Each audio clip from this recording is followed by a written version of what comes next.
제 나이 67, 이 동네에서 터를 잡고 산 지도 어언 40년이 다 되어 갑니다.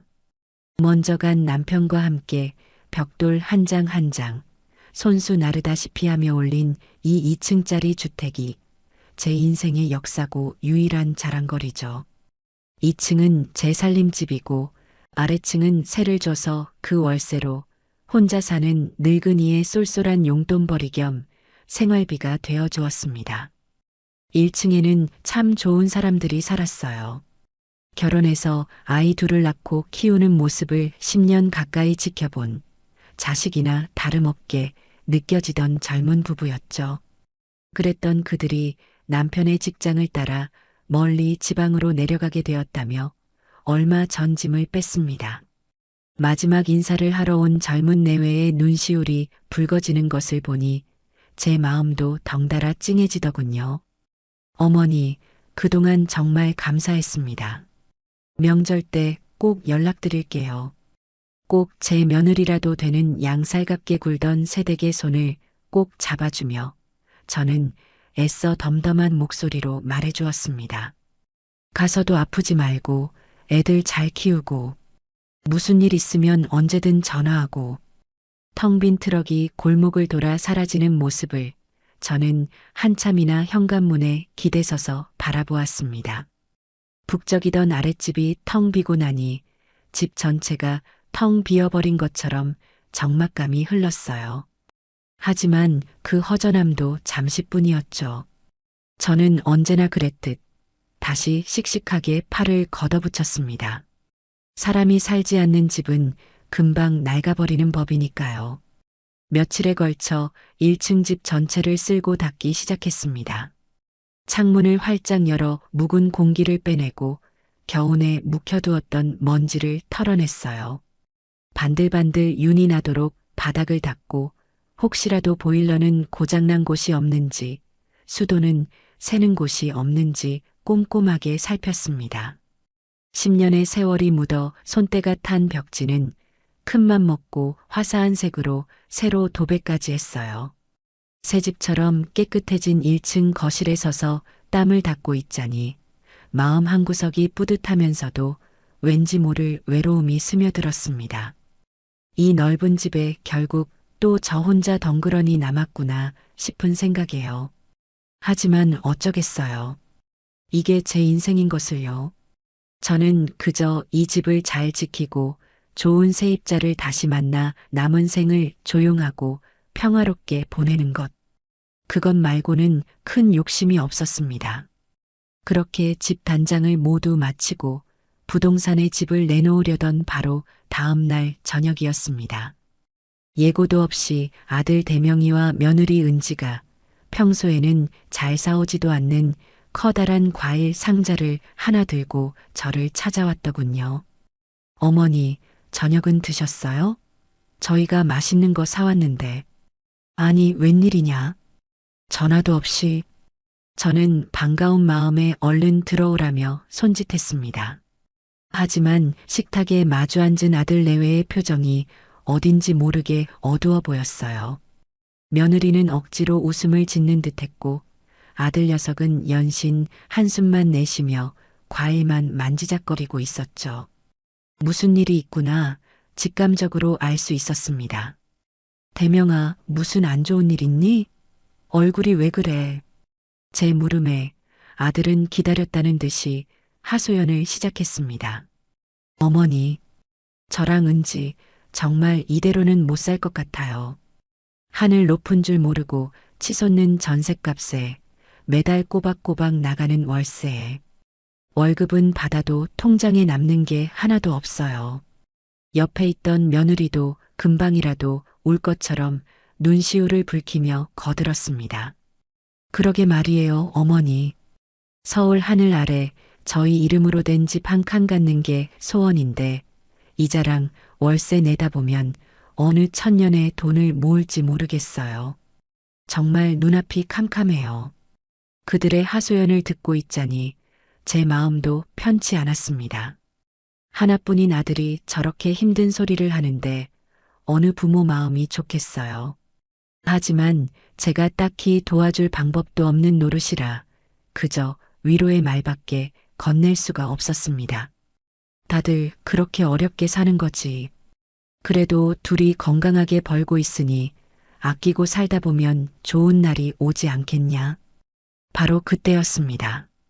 아들 대명이가 무릎이라도 꿇을 것처럼 제 쪽으로 몸을 바싹 당겨 앉으며 아주 조심스럽게 그리고 간절한 목소리로 본론을 꺼냈습니다. 어머니, 그래서 말인데요. 저희가 정말 염치 없는 부탁인 거 아는데 저희 좀 도와주시면 안 될까요? 무슨 도움이냐? 어차피 1층 지금 비어 있잖아요. 저희가 거기 들어가서 딱 2년만 살면 안 될까요? 2년만 월세 안 내고 살면 그 돈 모아서 작은 아파트라도 하나 살 수 있을 것 같아요. 저희 정말 여기서 나가면 길바닥에 나앉아야 할 판이에요. 어머니, 제발이요. 아들의 말에 저는 순간 망치로 머리를 한 대 맞은 것처럼 띵했습니다. 전혀 생각지도 못했던 이야기였으니까요. 1층 월세는 제 유일한 수입원이나 다름없었습니다. 그걸 받지 않으면 저 역시 생활이 빠듯해지는 것은 불 보듯 뻔한 일이었죠. 하지만 제 앞에서 거의 울다시피 하며 매달리는 아들과 며느리의 얼굴을 보니 차마 안 된다는 말이 입 밖으로 나오질 않았습니다. 그래, 내가 조금 아껴 쓰고 허리띠 졸라매면 되지. 내 자식이 길바닥에 나앉게 생겼다는데 부모로서 그 정도도 못 해주겠나? 아주 짧은 순간 수만 가지 생각이 머릿속을 스쳐 지나갔습니다. 어머니, 저희 정말 잘할게요.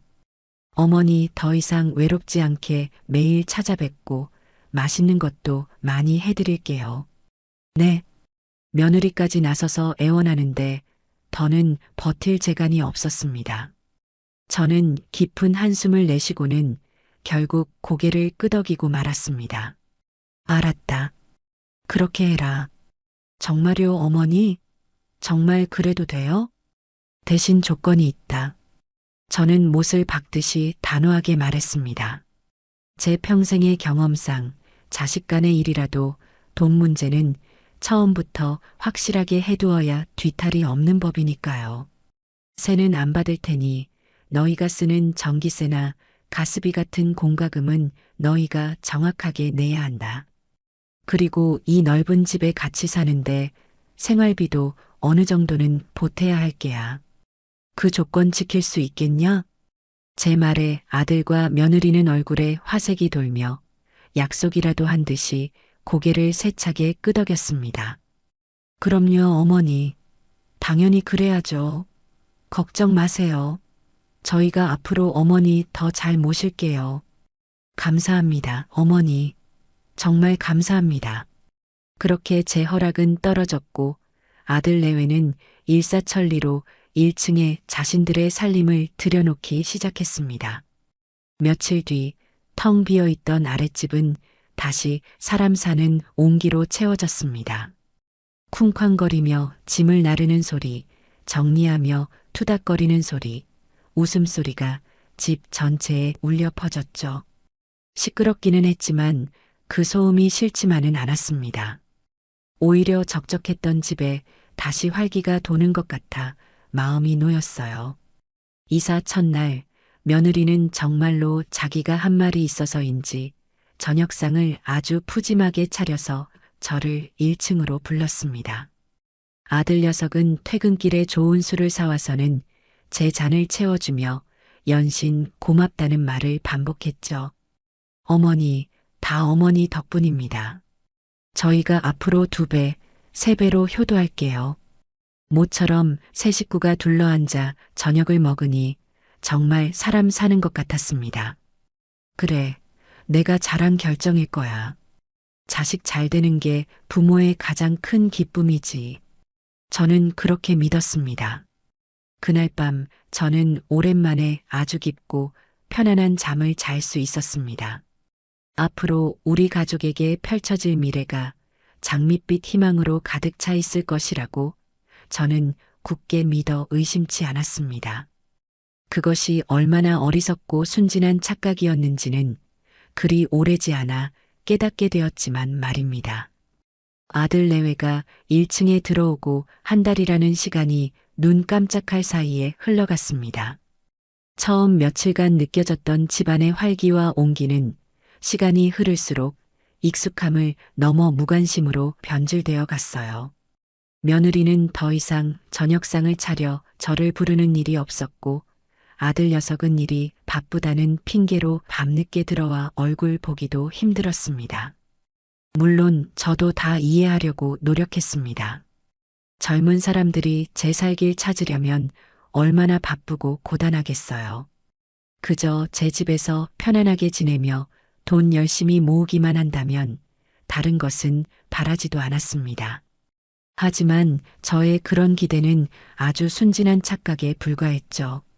그 달의 마지막 날, 저는 우편함을 확인하러 현관을 나섰습니다. 각종 광고지와 함께 꽂혀 있는 관리비 고지서 뭉치를 들고 집으로 올라왔어요. 2층인 제 집 고지서와 1층 고지서를 분리해 식탁 위에 올려두고 안경을 꺼내 썼습니다. 먼저 제 고지서를 확인하고 무심코 1층 고지서를 집어들었죠.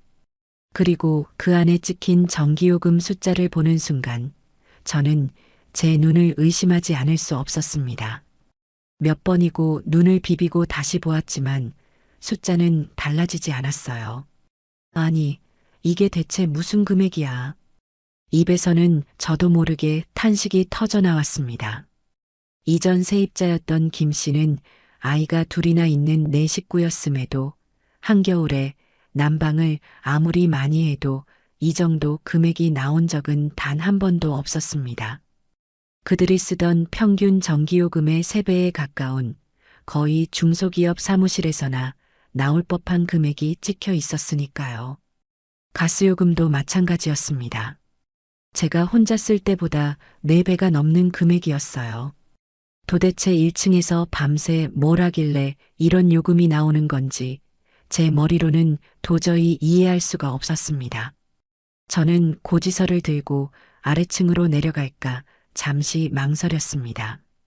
하지만 다짜고짜 따져 묻기보다는 제 눈으로 직접 확인하는 것이 먼저라고 생각했어요.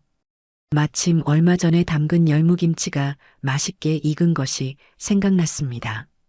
저는 커다란 김치통에 열무김치를 가득 담아 그걸 핑계 삼아 1층 현관문을 두드렸습니다. 은지야, 안에 있니? 나다. 잠시 후 며느리가 약간은 귀찮은 표정으로 문을 열어주었습니다. 어머니, 무슨 일이세요? 열무김치 좀 갖다 주려고. 아주 맛있게 익었구나. 저는 김치통을 건네는 척하며 자연스럽게 집 안으로 들어섰습니다. 그리고 거실 안쪽의 풍경을 보고는 그 자리에 얼어붙고 말았어요. 거실과 이어진 가장 큰 방은 제가 알던 평범한 가정집의 모습이 아니었습니다. 한쪽 벽면에는 방송국에서나 볼 법한 커다란 천배경이 설치되어 있었고 그 앞에는 마네킹 여러 개가 줄지어 서 있었습니다. 천장에는 환한 조명들이 거미줄처럼 어지럽게 달려 있었고 방 한가운데에는 전문가용으로 보이는 커다란 카메라와 컴퓨터 여러 대가 쉴 새 없이 돌아가고 있었죠. 옷들이 사방에 산더미처럼 쌓여 있는 것은 말할 것도 없었고요. 이게 다 뭐냐? 제 목소리가 저도 모르게 떨려 나왔습니다. 제 질문에 며느리는 당황한 기색이 역력했지만 이내 아무렇지 않은 척 어깨를 으쓱하며 말하더군요. 아, 이거요? 저희 부업하는 거잖아요. 인터넷으로 옷 파는 거요. 어머니도 아시면서. 부업? 내가 알던 부업은 이런 모습이 아니었는데. 이건 부업이 아니라 아예 사무실을 차린 수준 아니냐. 그러니 전기요금이 그렇게 많이 나왔지. 결국 저는 참지 못하고 언성을 높였습니다. 제 손에 들린 전기요금 고지서가 부들부들 떨렸어요. 그러자 며느리는 입을 삐죽 내밀며 대꾸했습니다. 어머니, 저희가 돈 벌려고 열심히 일하는 건데 좀 이해해 주시면 안 돼요? 어차피 저희가 낼 돈인데 어머니가 그렇게까지 신경 쓰실 필요는 없잖아요. 어차피 너희가 낼 돈이라는 그 뻔뻔한 말에 저는 순간 할 말을 잃었습니다. 약속대로라면 당연히 그들이 내야 할 돈이었지만 지금까지 그들에게서 단돈 10원 한 장 받아본 적이 없었으니까요. 이 요금 역시 결국에는 제 주머니에서 나가게 될 것이라는 것을 저도 며느리도 너무나 잘 알고 있었습니다. 그날 저녁 저는 퇴근하고 돌아온 아들까지 앉혀놓고 다시 한번 이야기를 꺼냈습니다. 하지만 아들의 반응도 며느리와 별반 다르지 않았어요. 어머니, 죄송해요. 저희가 앞으로 전기 좀 아껴 쓸게요.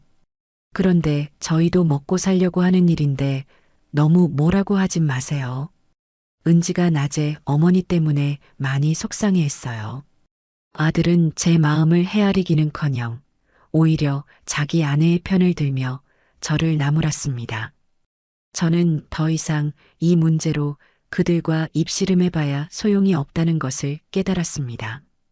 그저 깊은 실망감과 배신감에 가슴 한쪽이 아릿하게 저려올 뿐이었죠. 그렇게 며칠이 더 흘렀습니다. 집안에는 어색하고 차가운 기류가 흘렀고 저는 1층과는 으로 담을 쌓은 채 지냈습니다. 그러던 어느 주말 오후였어요. 며칠 뒤에 있을 오랜 친구들과의 개모임 준비를 위해 저는 2층 베란다에 있는 작은 창고를 정리하고 있었습니다. 그 창고에는 제가 코스트코 같은 대형마트에서 사온 휴지나 세제, 주방용품 같은 대용량 생필품들을 보관해두는 곳이었죠. 그런데 창고 문을 여는 순간 무언가 이상하다는 느낌이 들었습니다.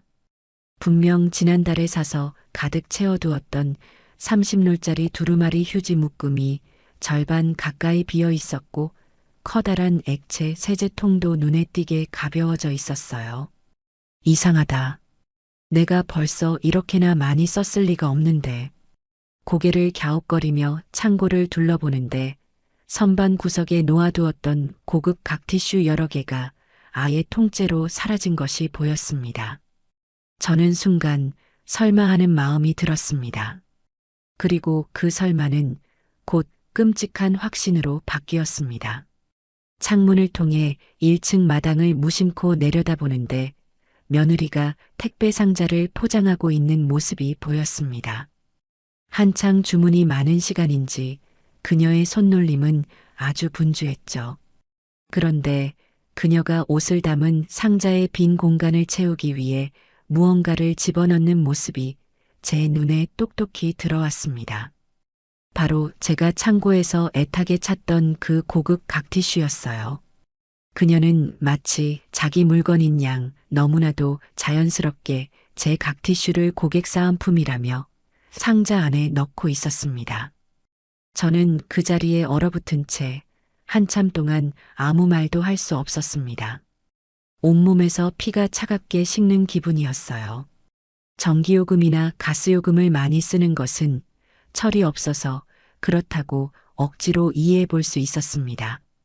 하지만 이건 차원이 다른 문제였어요. 이것은 명백한 도둑질이었습니다. 제 아들과 며느리는 제 집에서 공짜로 살면서 제 돈으로 사업을 하고 심지어는 제 물건까지 훔쳐서 자신들의 이익을 채우고 있었던 겁니다.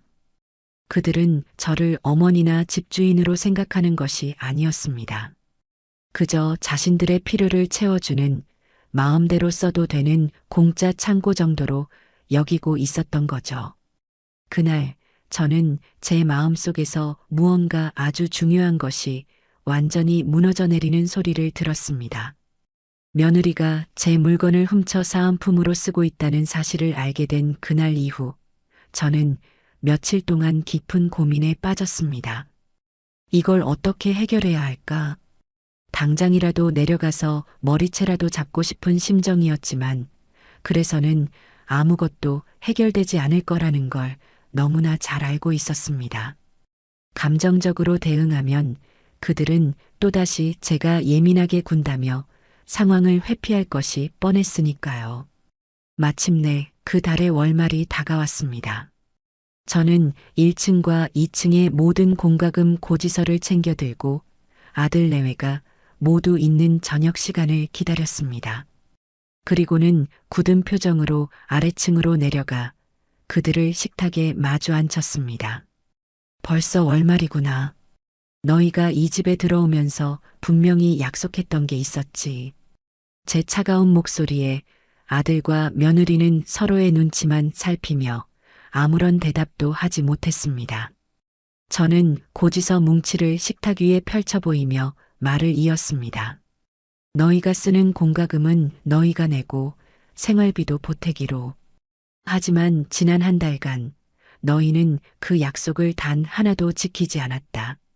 어머니, 그게 저희가 이번 달에 사업 초기 자금이 많이 들어가서요. 정말 돈이 하나도 없어요. 아들은 기다렸다는 듯이 이미 수십 번은 연습한 것처럼 보이는 변명을 늘어놓았습니다. 그래, 너희 사정이 어렵다는 건 알겠다. 그럼 이건 어떻게 설명할 거니? 저는 제 휴대폰을 꺼내 며칠 전에 찍어둔 사진 한 장을 그들의 눈앞에 내밀었습니다. 그 사진은 바로 며느리가 제 각티슈를 택배 상자에 넣고 있는 장면이었죠. 사진을 본 며느리의 얼굴은 순식간에 새하얗게 질렸습니다. 생활비 보탤 돈은 없어도 고객들 사은품으로 줄 내 물건은 있었나 보구나. 이건 그냥 넘어갈 수 있는 문제가 아니다. 이건 도둑질이야. 제 단호한 말에 며느리는 고개를 푹 숙인 채 아무 말도 하지 못했고 아들은 당황한 얼굴로 저와 자기 아내를 번갈아 쳐다볼 뿐이었습니다. 저는 마지막 경고를 했습니다. 이번 달까지 밀린 공과금과 생활비 50만 원, 내일까지 전부 정리해서 나에게 가져오너라. 만약 내일까지 해결되지 않으면 나는 너희를 더 이상 이 집에 둘 수 없다. 그렇게 말을 마친 뒤 저는 곧바로 2층으로 올라와 버렸습니다. 그들의 변명을 더는 듣고 싶지도 않았기 때문입니다. 하지만 다음 날 제 기대는 여지없이 무너졌습니다. 그들은 돈을 가져오기는커녕 오히려 하루 종일 제 눈을 피해 다니기 바빴어요. 제 마음속에서는 이제 실망감을 넘어선 차가운 분노가 서서히 피어오르기 시작했습니다. 사건은 바로 그 다음 날 터졌습니다. 그날은 아침부터 날씨가 흐리고 굳었어요. 저는 집 앞 작은 텃밭에 심어놓은 상추와 고추가 걱정되어 잠시 밖으로 나갔습니다. 텃밭을 둘러보고 집으로 돌아오는데 저희 집 담벼락에 기대어 놓은 수도 계량기함이 눈에 들어왔습니다. 그런데 무언가 이상했어요. 분명히 제가 잠가두었던 2층 외부 콘센트 덮개가 활짝 열려 있었고 그 안에는 시커먼 멀티탭 코드가 꽂혀 있었습니다. 이게 뭐지? 저는 홀린 듯이 그 멀티탭을 따라 시선을 옮겼습니다. 그 시커먼 전선은 마치 징그러운 뱀 한 마리처럼 구불구불 이어져 1층 아들 내외가 쓰는 방의 창문 틈으로 쏙 들어가고 있었습니다. 그 순간 저는 온몸의 피가 거꾸로 솟는 것 같았습니다. 그들이 제 아들 녀석이 제 허락도 없이 2층 제 명의로 된 전기를 몰래 끌어다 쓰고 있었던 겁니다. 자신들의 전기요금을 아끼기 위해 제 전기를 도둑질하고 있었던 거죠. 저는 말없이 그 멀티탭 코드를 뽑았습니다. 그리고는 아무 일 없었다는 듯 그 긴 전선을 돌돌 말아들고 2층 집으로 올라왔습니다. 분노로 온몸이 떨렸지만 저는 이를 악물고 참았습니다. 지금 당장 내려가 멱살을 잡는 것은 가장 어리석은 행동이었으니까요. 아니나 다를까 잠시 후 1층에서 아들 녀석이 헐레벌떡 뛰어 올라왔습니다. 그런데 그 녀석의 입에서 나온 첫 마디는 사죄가 아닌 황당한 질문이었습니다. 어머니, 저희 지금 한창 작업해야 하는데 갑자기 전기가 나가서요. 혹시 마당에 있던 멀티탭 보셨어요? 저는 아무 말 없이 제가 들고 있던 멀티탭을 녀석의 눈앞에 들어 보였습니다. 이거 말이냐?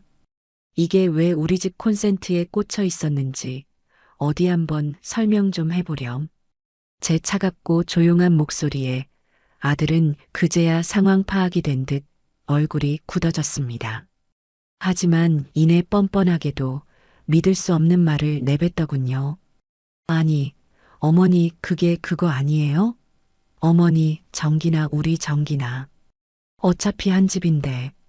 저희가 잠깐 좀 쓴 건데 뭘 그런 걸 가지고 그렇게까지 하세요. 너무 빡빡하게 구시네요. 적반하장. 바로 그 순간을 위해 존재하는 단어였습니다. 도둑질을 한 놈이 도리어 도둑 맞은 사람에게 빡빡하게 군다며 큰 소리를 치고 있었습니다.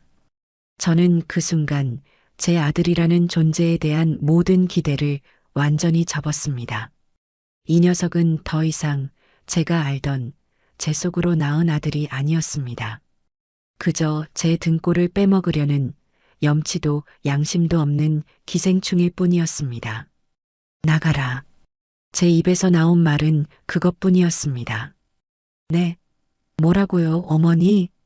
당장 내 집에서 나가. 너희 같은 자식들, 더는 내 눈앞에 두기 싫다. 저는 제 인생에서 가장 차갑고 단호한 목소리로 말했습니다. 아들은 잠시 당황하더니 이내 자기가 뭘 잘못했냐는 듯 억울한 표정을 지었습니다. 저는 그런 아들의 얼굴을 더는 마주하고 싶지 않았습니다. 그날 우리 모자 사이의 신뢰는 그 시커먼 멀티탭 전선처럼 완전히 끊어져 버렸습니다. 제가 집에서 나가라고 최후 통첩을 한 이후 아들 내외의 태도는 더욱 가관이었습니다.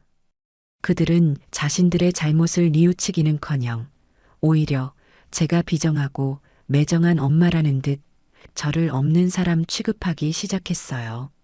집안에서 저와 마주쳐도 인사 한마디 없었고 제가 말을 걸어도 들은 척도 하지 않았습니다. 마치 자기들이 피해자인 것처럼 행동하는 그들의 뻔뻔함에 저는 기가 막혀 헛웃음만 나올 뿐이었습니다. 그렇게 며칠이 더 흐르고 제 생일이 되었습니다. 사실 생일이라고 해서 큰 기대를 한 것은 아니었어요.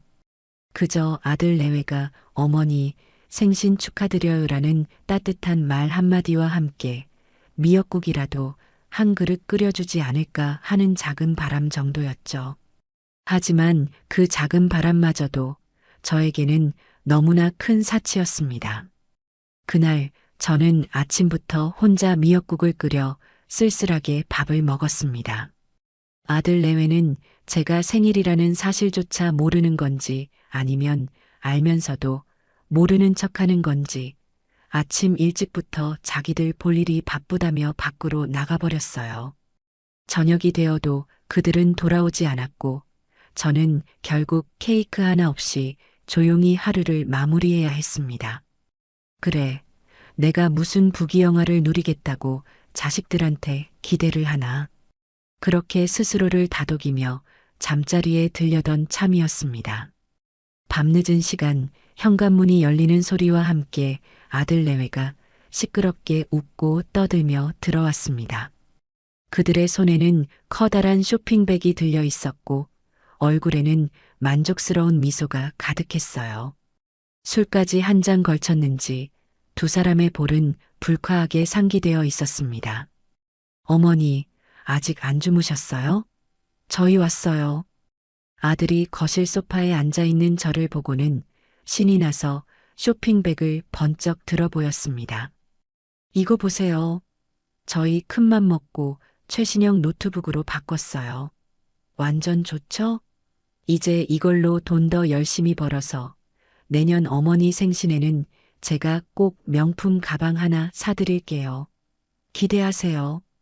그 말을 듣는 순간 제 머릿속에서 무언가 툭 하고 끊어지는 소리가 들렸습니다. 제 생일인 오늘 저에게는 따뜻한 밥 한 끼 차려줄 생각도 하지 않았던 녀석들이었습니다. 밀린 공과금과 생활비 낼 돈은 한 푼도 없다던 녀석들이었습니다. 그런 그들이 자기들의 사업을 위해 수백만 원짜리 노트북을 새로 사와서는 내년 생일에 명품 가방을 사주겠다는 허황된 약속으로 이 상황을 넘기려 하고 있었습니다. 저는 자리에서 벌떡 일어났습니다. 그리고는 아무 말 없이 제 방으로 들어가 서랍에서 서류 한 장을 꺼내왔습니다. 그 서류는 제가 며칠 전에 미리 준비해 둔 것이었죠. 그 명품 가방은 너희나 실컷 들고 다녀라. 나는 필요 없으니. 저는 차갑게 말하며 그들의 눈앞에 서류를 내밀었습니다. 이게 뭐예요, 어머니? 며느리가 의아한 표정으로 서류를 받아들었습니다. 그것은 바로 우체국을 통해 정식으로 발송하는 내용 증명이었습니다. 내용 증명을 읽어내려가는 아들과 며느리의 얼굴이 순식간에 굳어지기 시작했습니다. 그 안에는 제가 변호사에게 자문하여 작성한 아주 명료하고 법적인 문장들이 담겨 있었습니다. 이 집에 들어올 때 약속했던 조건들을 이행하지 않은 사실, 쇼핑몰 운영으로 부당이득을 취한 사실, 가리고 전기를 도둑질한 사실까지 모두 명시되어 있었죠. 그리고 마지막 문장은 이렇게 끝나 있었습니다. 상기 사유로 임대차 계약이 파기되었음을 통보하며 이 내용 증명을 받은 날로부터 30일 이내에 모든 짐을 정리하고 퇴거할 것을 명합니다. 만약 기한 내에 퇴거하지 않을 시 즉시 명도소송을 비롯한 모든 법적 조치를 취할 것임을 알려드립니다. 어머니, 이게 지금 뭐 하시는 거예요? 저희 보고 정말 집을 나가라고요? 어떻게 엄마가 자식한테 소송을 하겠다는 말을 할 수가 있어요. 아들이 믿을 수 없다는 듯 거의 비명에 가깝게 소리쳤습니다. 하지만 저는 더 이상 흔들리지 않았습니다. 나는 너희에게 충분한 기회를 줬다. 하지만 너희는 그 기회를 모두 제 발로 걷어찼어. 엄마와 자식이라는 관계를 이용해 내 등골을 빼먹으려 한 것은 바로 너희다. 저는 제 인생에서 가장 냉정한 표정으로 흔들림 없는 목소리로 말했습니다. 여기는 너희의 공짜 사무실도 공짜 창고도 아니다. 여기는 내 집이다. 그리고 내 집에는 내 규칙이 있는 법이야. 한 달 주겠다. 그 안에 너희 짐 전부 싸서 내 눈앞에서 사라지거라. 제 단호한 선언에 아들과 며느리는 그 자리에 얼어붙은 채 아무 말도 하지 못했습니다. 저는 더 이상 그들의 얼굴을 마주하고 싶지 않았습니다. 그대로 제 방으로 들어와 문을 잠가버렸습니다. 문 밖에서 잠시 그들의 망연자실한 목소리가 들리는 듯 했지만 저는 애써 귀를 막았습니다. 그날 밤 저는 비로소 결심했습니다. 더 이상 자식이라는 이름에 휘둘리는 약한 엄마가 되지 않겠다고. 내 인생과 내 재산을 오롯이 나 자신을 위해 지켜내겠다고 말입니다. 그것이 제가 할 수 있는 그리고 해야만 하는 유일한 일이었습니다. 제가 아들 내외에게 내용 증명을 건넨 그날 이후 저희 집은 그야말로 얼음장 같은 냉기가 흐르는 전쟁터나 다름없었습니다. 30일의 유예기간은 그들에게 이사를 준비할 시간이 아니라 어떻게든 제 마음을 돌려보려는 마지막 발악의 시간이더군요. 아들 녀석은 틈만 나면 제 방문을 두드렸습니다. 어머니, 정말 이러실 거예요? 제가 아들이잖아요. 세상에 어느 부모가 자식한테 법대로 하겠다며 으름장을 놓아요. 동네 사람들 보기 창피하지도 않으세요? 그의 목소리에는 반성이나 뉘우침 대신 억울함과 원망만이 가득했습니다. 며느리는 한술 더 떴어요. 그녀는 마주치기만 하면 세상에서 가장 불쌍한 사람인 양 눈물을 글썽이며 제 바짓가랑이라도 붙잡을 듯이 굴었습니다. 어머니, 저희가 정말 잘못했어요. 한 번만 용서해 주세요. 저희 이대로 쫓겨나면 정말 길거리에서 얼어 죽어요. 어머니 손주 굶기는 꼴 보고 싶으세요? 아직 생기지도 않은 손주를 들먹이는 그 뻔뻔함에 저는 대꾸할 가치조차 느끼지 못했습니다. 저는 그들의 모든 말과 행동을 묵묵부답으로 일관했습니다. 한번 마음이 돌아선 이상 그들의 그 어떤 말도 더는 제 마음에 와닿지 않았습니다. 오히려 그들이 저를 설득하려 애쓸수록 제 결심은 더욱 단단하게 굳어질 뿐이었죠. 마침내 약속한 30일이 되는 날 아침부터 집이 요란했습니다. 전문 이삿짐 센터를 부를 돈이 아까웠는지 아들 녀석은 친구 몇 명을 불러 직접 짐을 나르기 시작했어요. 그 과정은 그야말로 난장판이었습니다. 좁은 현관문을 빠져나가던 냉장고는 문틀에 부딪혀 벽지를 찢어 놓았고 무거운 장롱을 옮기다가는 기어이 거실 바닥을 길게 긁어먹고 말았습니다. 저는 그 모든 광경을 2층 창문으로 말없이 내려다보았습니다. 마지막까지 제 집에 상처를 남기고 떠나는 그들의 모습에 이제는 화가 나는 것을 넘어선 깊은 허탈감이 밀려왔습니다. 오후가 되자 요란했던 소음이 멎고 집은 다시 쥐 죽은 듯 조용해졌습니다. 저는 모든 것이 끝났다는 생각에 무거운 몸을 이끌고 1층으로 내려가 보았습니다. 그리고 현관문을 여는 순간 저는 제 눈앞에 펼쳐진 광경에 숨을 멈췄습니다. 그곳은 사람이 살던 집이 아니라 마치 폭풍이라도 한번 휩쓸고 지나간 폐허와도 같았어요. 거실 바닥에는 미처 치우지 않은 과자 봉지와 배달 음식 용기들이 나뒹굴고 있었고 주방 싱크대에는 곰팡이가 핀 음식물 쓰레기가 그대로 쌓여 있었습니다. 그들이 사무실처럼 쓰던 방의 벽에는 물건을 걸어두었던 못자국이 벌집처럼 숭숭 뚫려 있었죠. 화장실 변기에서는 역한 냄새가 진동을 했습니다. 저는 그 자리에 한참을 서서 이 지독한 공간을 어떻게 다 치워야 할지 막막한 심정으로 바라보았습니다. 그날부터 며칠에 걸쳐 저는 혼자서 1층 집 전체를 대청소했습니다. 아들 내외가 남기고 간 쓰레기들을 몇 번이나 내다버리고 찢어진 벽지를 뜯어내고 흠집 난 바닥을 수리했습니다. 몸은 고되고 힘들었지만 이상하게도 마음은 점점 가벼워지는 것을 느꼈습니다. 그들의 흔적을 하나씩 지워나갈수록 제 마음속에 응어리져 있던 분노와 실망감도 함께 씻겨 나가는 것만 같았어요. 그것은 제게 있어 단순히 집을 청소하는 행위를 넘어 제 상처 입은 마음을 치유하는 하나의 의식과도 같았습니다. 모든 정리를 마치고 새 집처럼 깨끗해진 1층을 보니 비로소 마음의 평화가 찾아왔습니다. 저는 곧장 동네에서 가장 오래되고 신뢰가 가는 부동산을 찾아갔습니다. 사장님, 저 아랫집 새놓으려고요. 부동산 사장님은 저를 반갑게 맞아주며 무슨 일이 있었냐는 듯 조심스럽게 물었습니다. 저는 아들 내외가 살았다는 이야기는 굳이 꺼내지 않았습니다. 그저 제 속을 썩였던 골치 아픈 세입자가 나갔다고만 둘러댔죠. 이번에는 정말로 점잖고 확실한 사람으로 좀 구해주시오.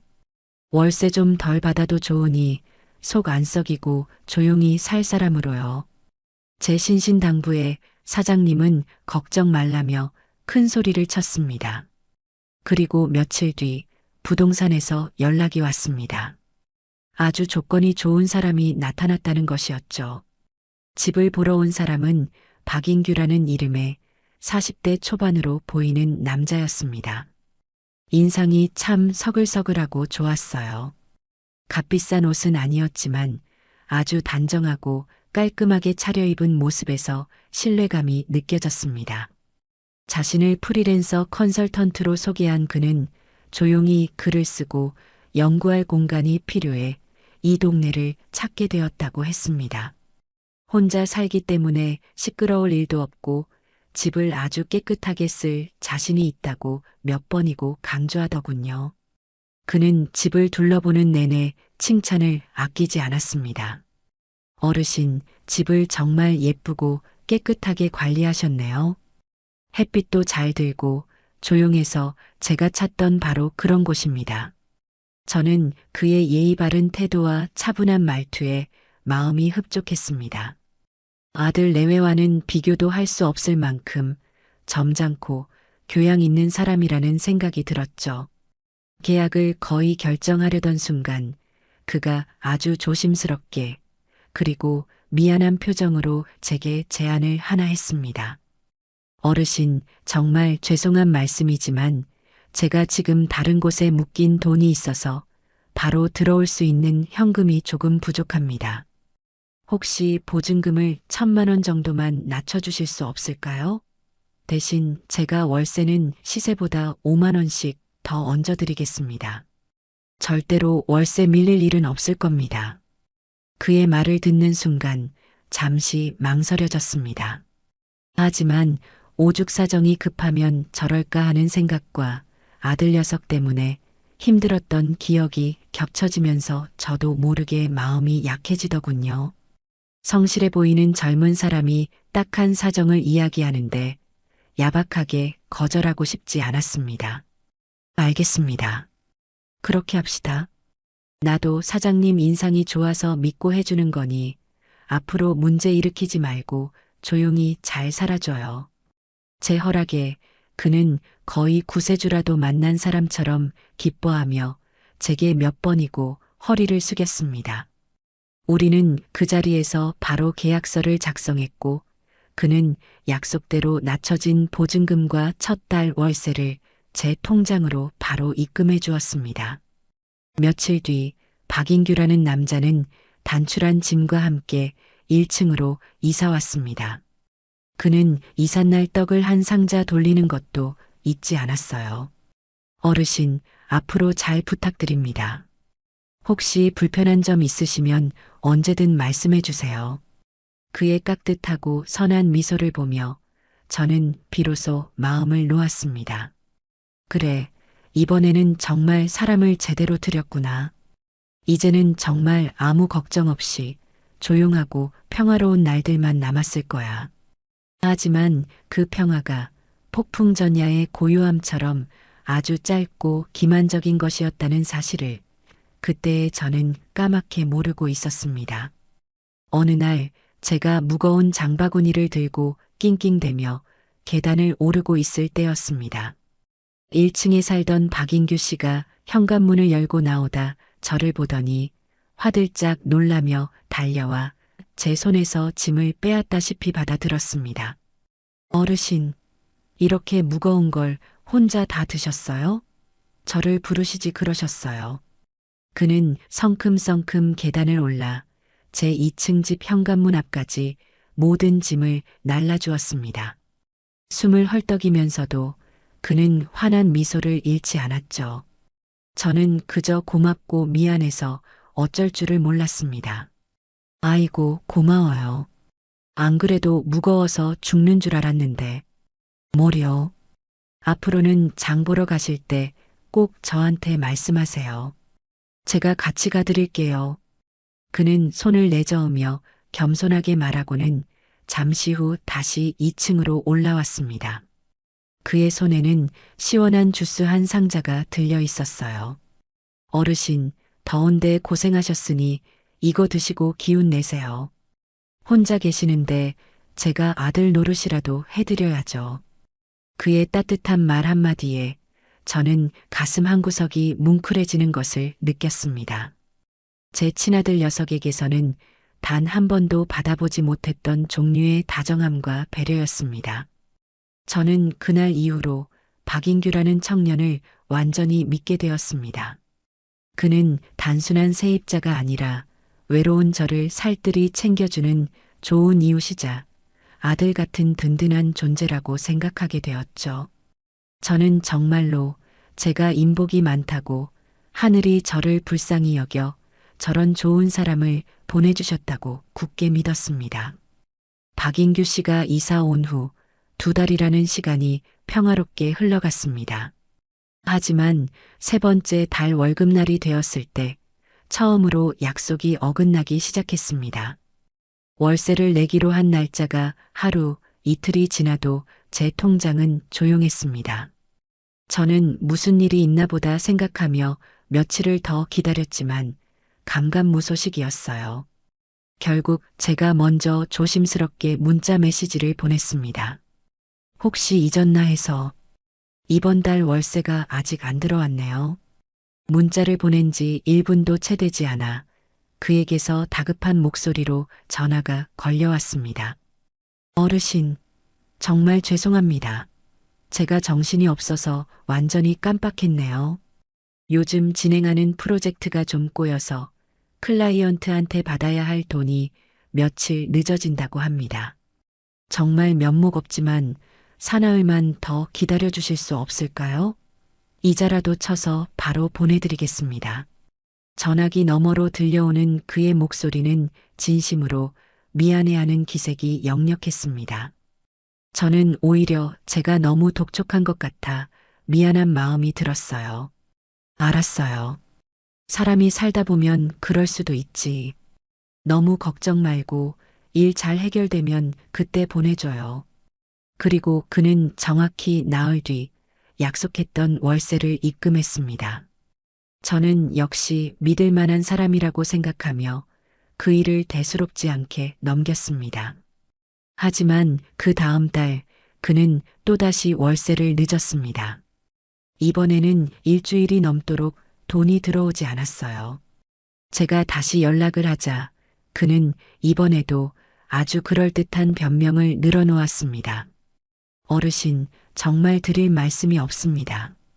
아버님이 갑자기 편찮으셔서 시골에 내려왔는데 병원비가 급하게 들어가는 바람에 다음 주 초까지는 무슨 일이 있어도 꼭 해결해서 보내드리겠습니다. 정말 죄송합니다. 아픈 부모님까지 거론하는데 제가 무슨 말을 더 할 수 있겠어요. 저는 이번에도 그의 말을 믿고 기다려 주었습니다. 하지만 그때부터였습니다.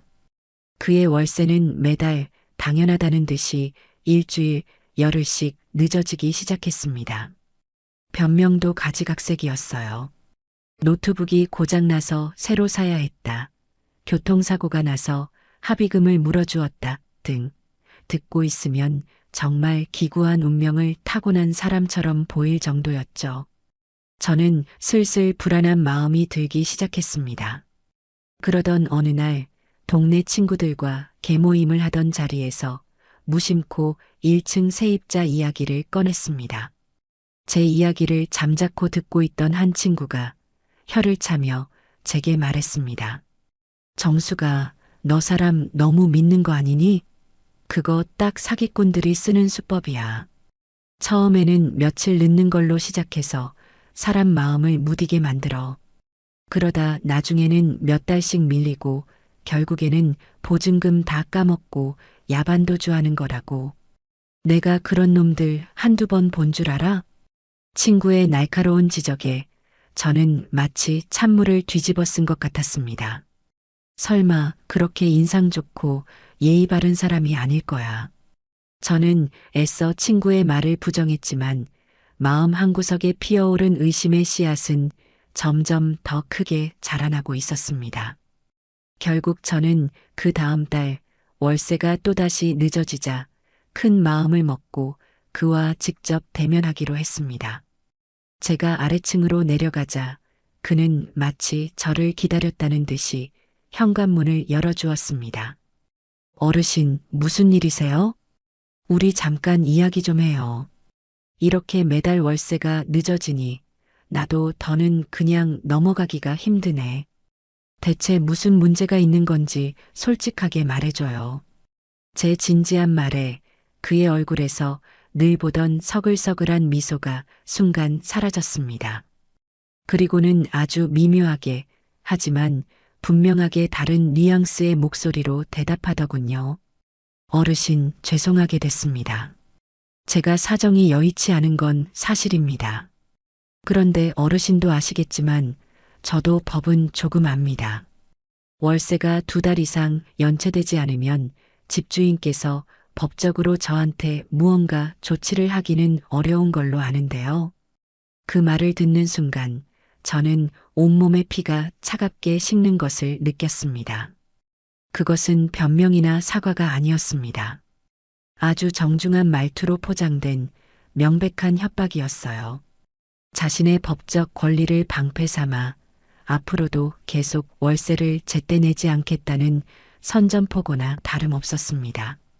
그의 선량해 보이던 두 눈에서 저는 이전에는 미처 보지 못했던 차갑고 계산적인 빛을 똑똑히 보았습니다. 그날 이후 집안의 분위기는 완전히 달라졌습니다.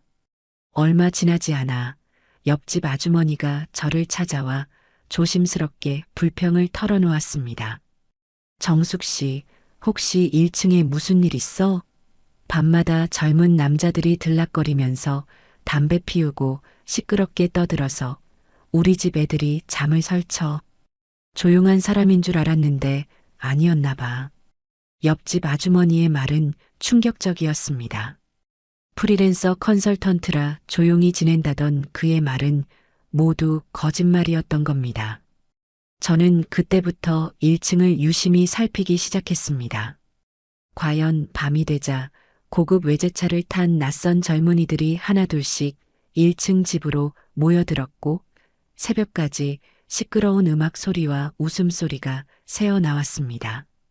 저는 더 이상 참을 수가 없었습니다.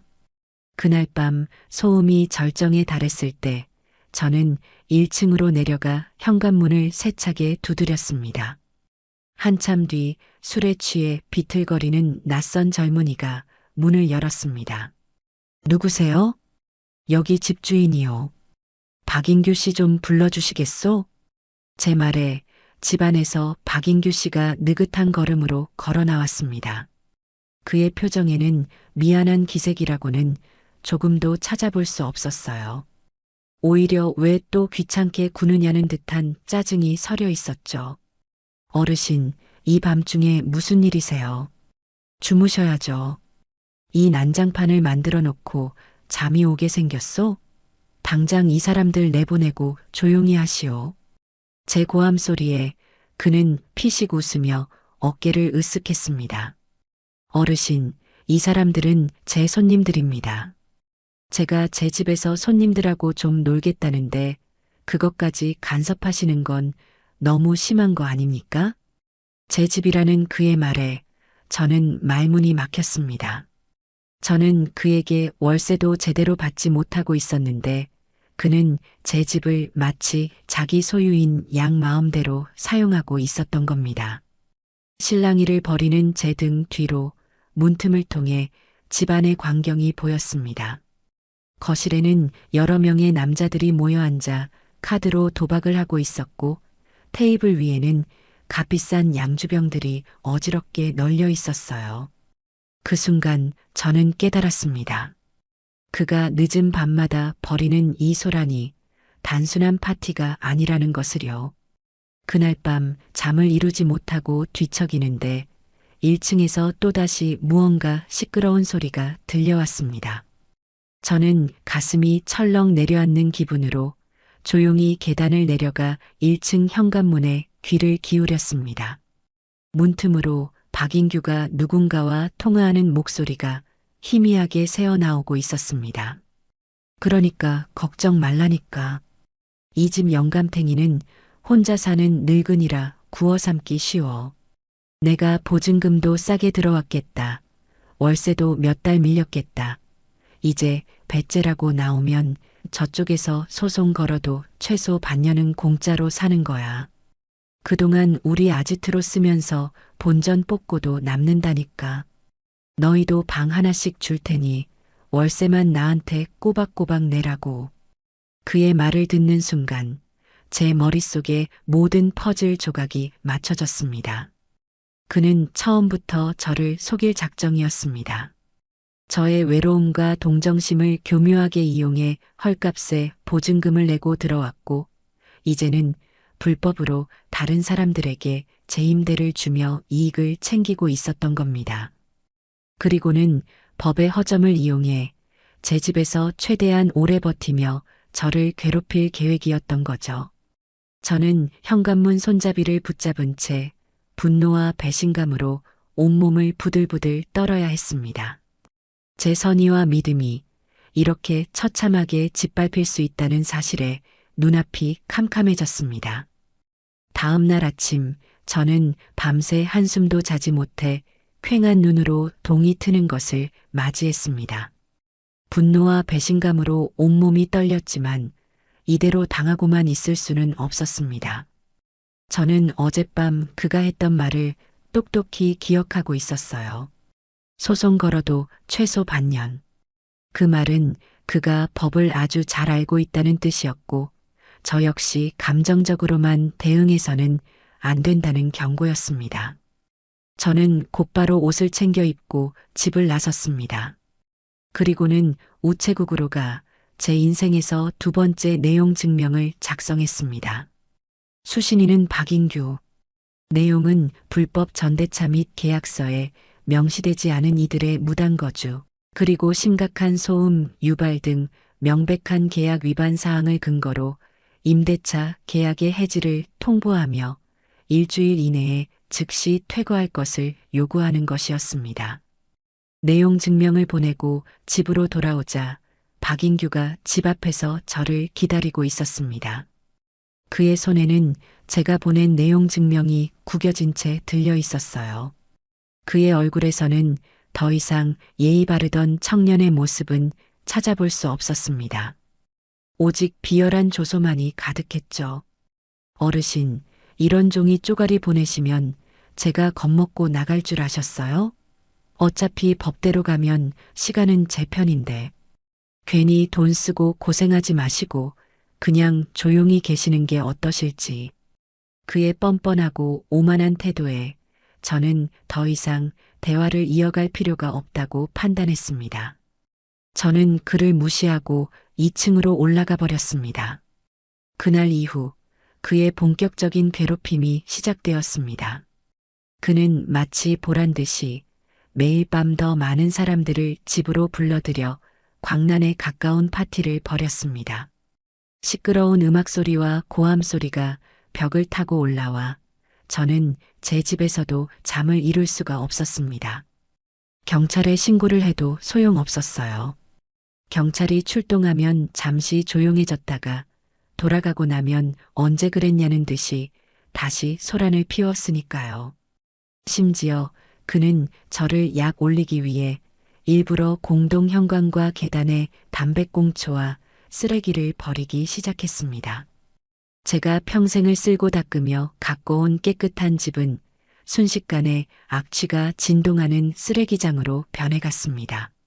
저는 결국 법의 도움을 받기 위해 구청에서 운영하는 무료 법률 상담소를 찾아갔습니다. 한참을 기다린 끝에 만난 젊은 변호사는 제 이야기를 듣고는 안타까운 표정으로 고개를 저었습니다. 어르신, 상황이 굉장히 안 좋으시네요.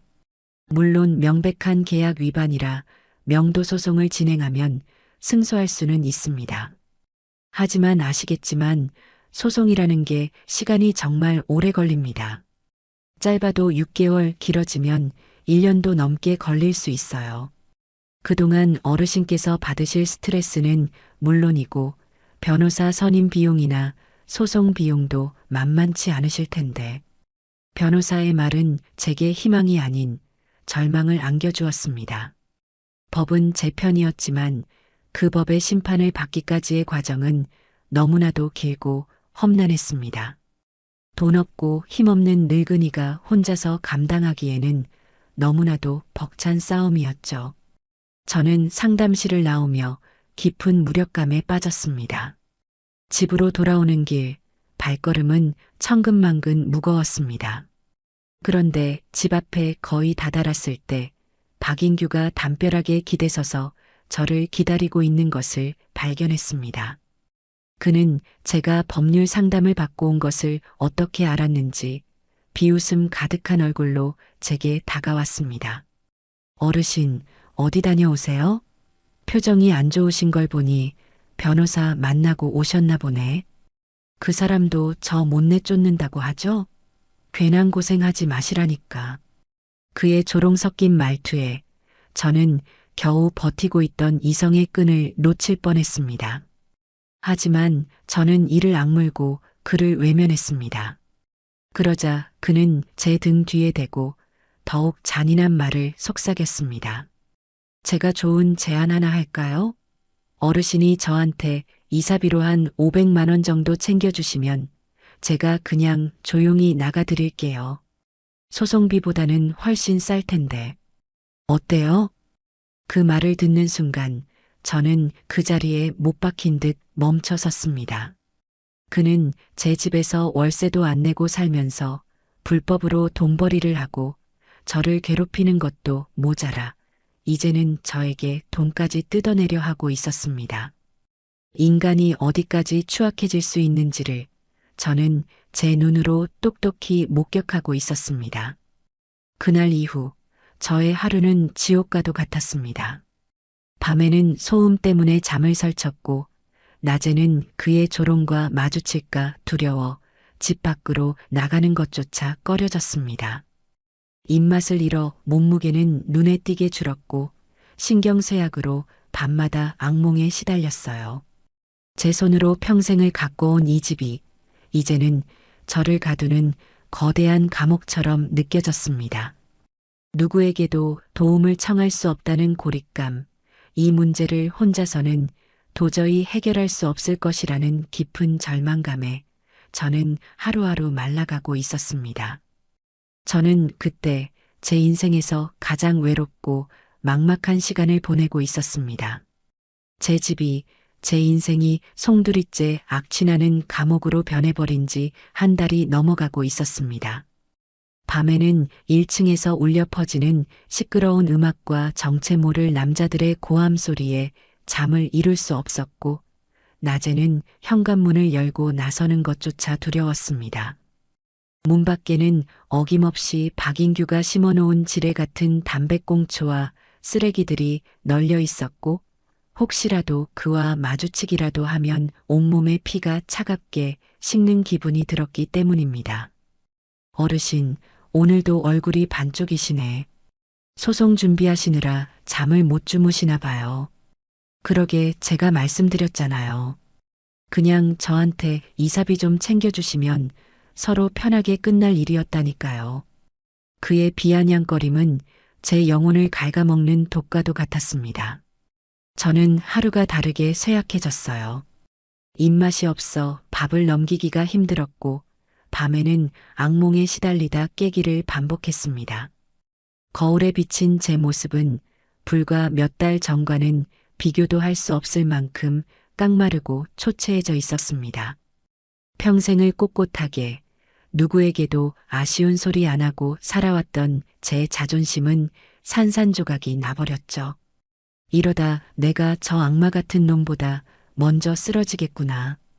그런 절망적인 생각이 매일같이 저를 짓눌렀습니다.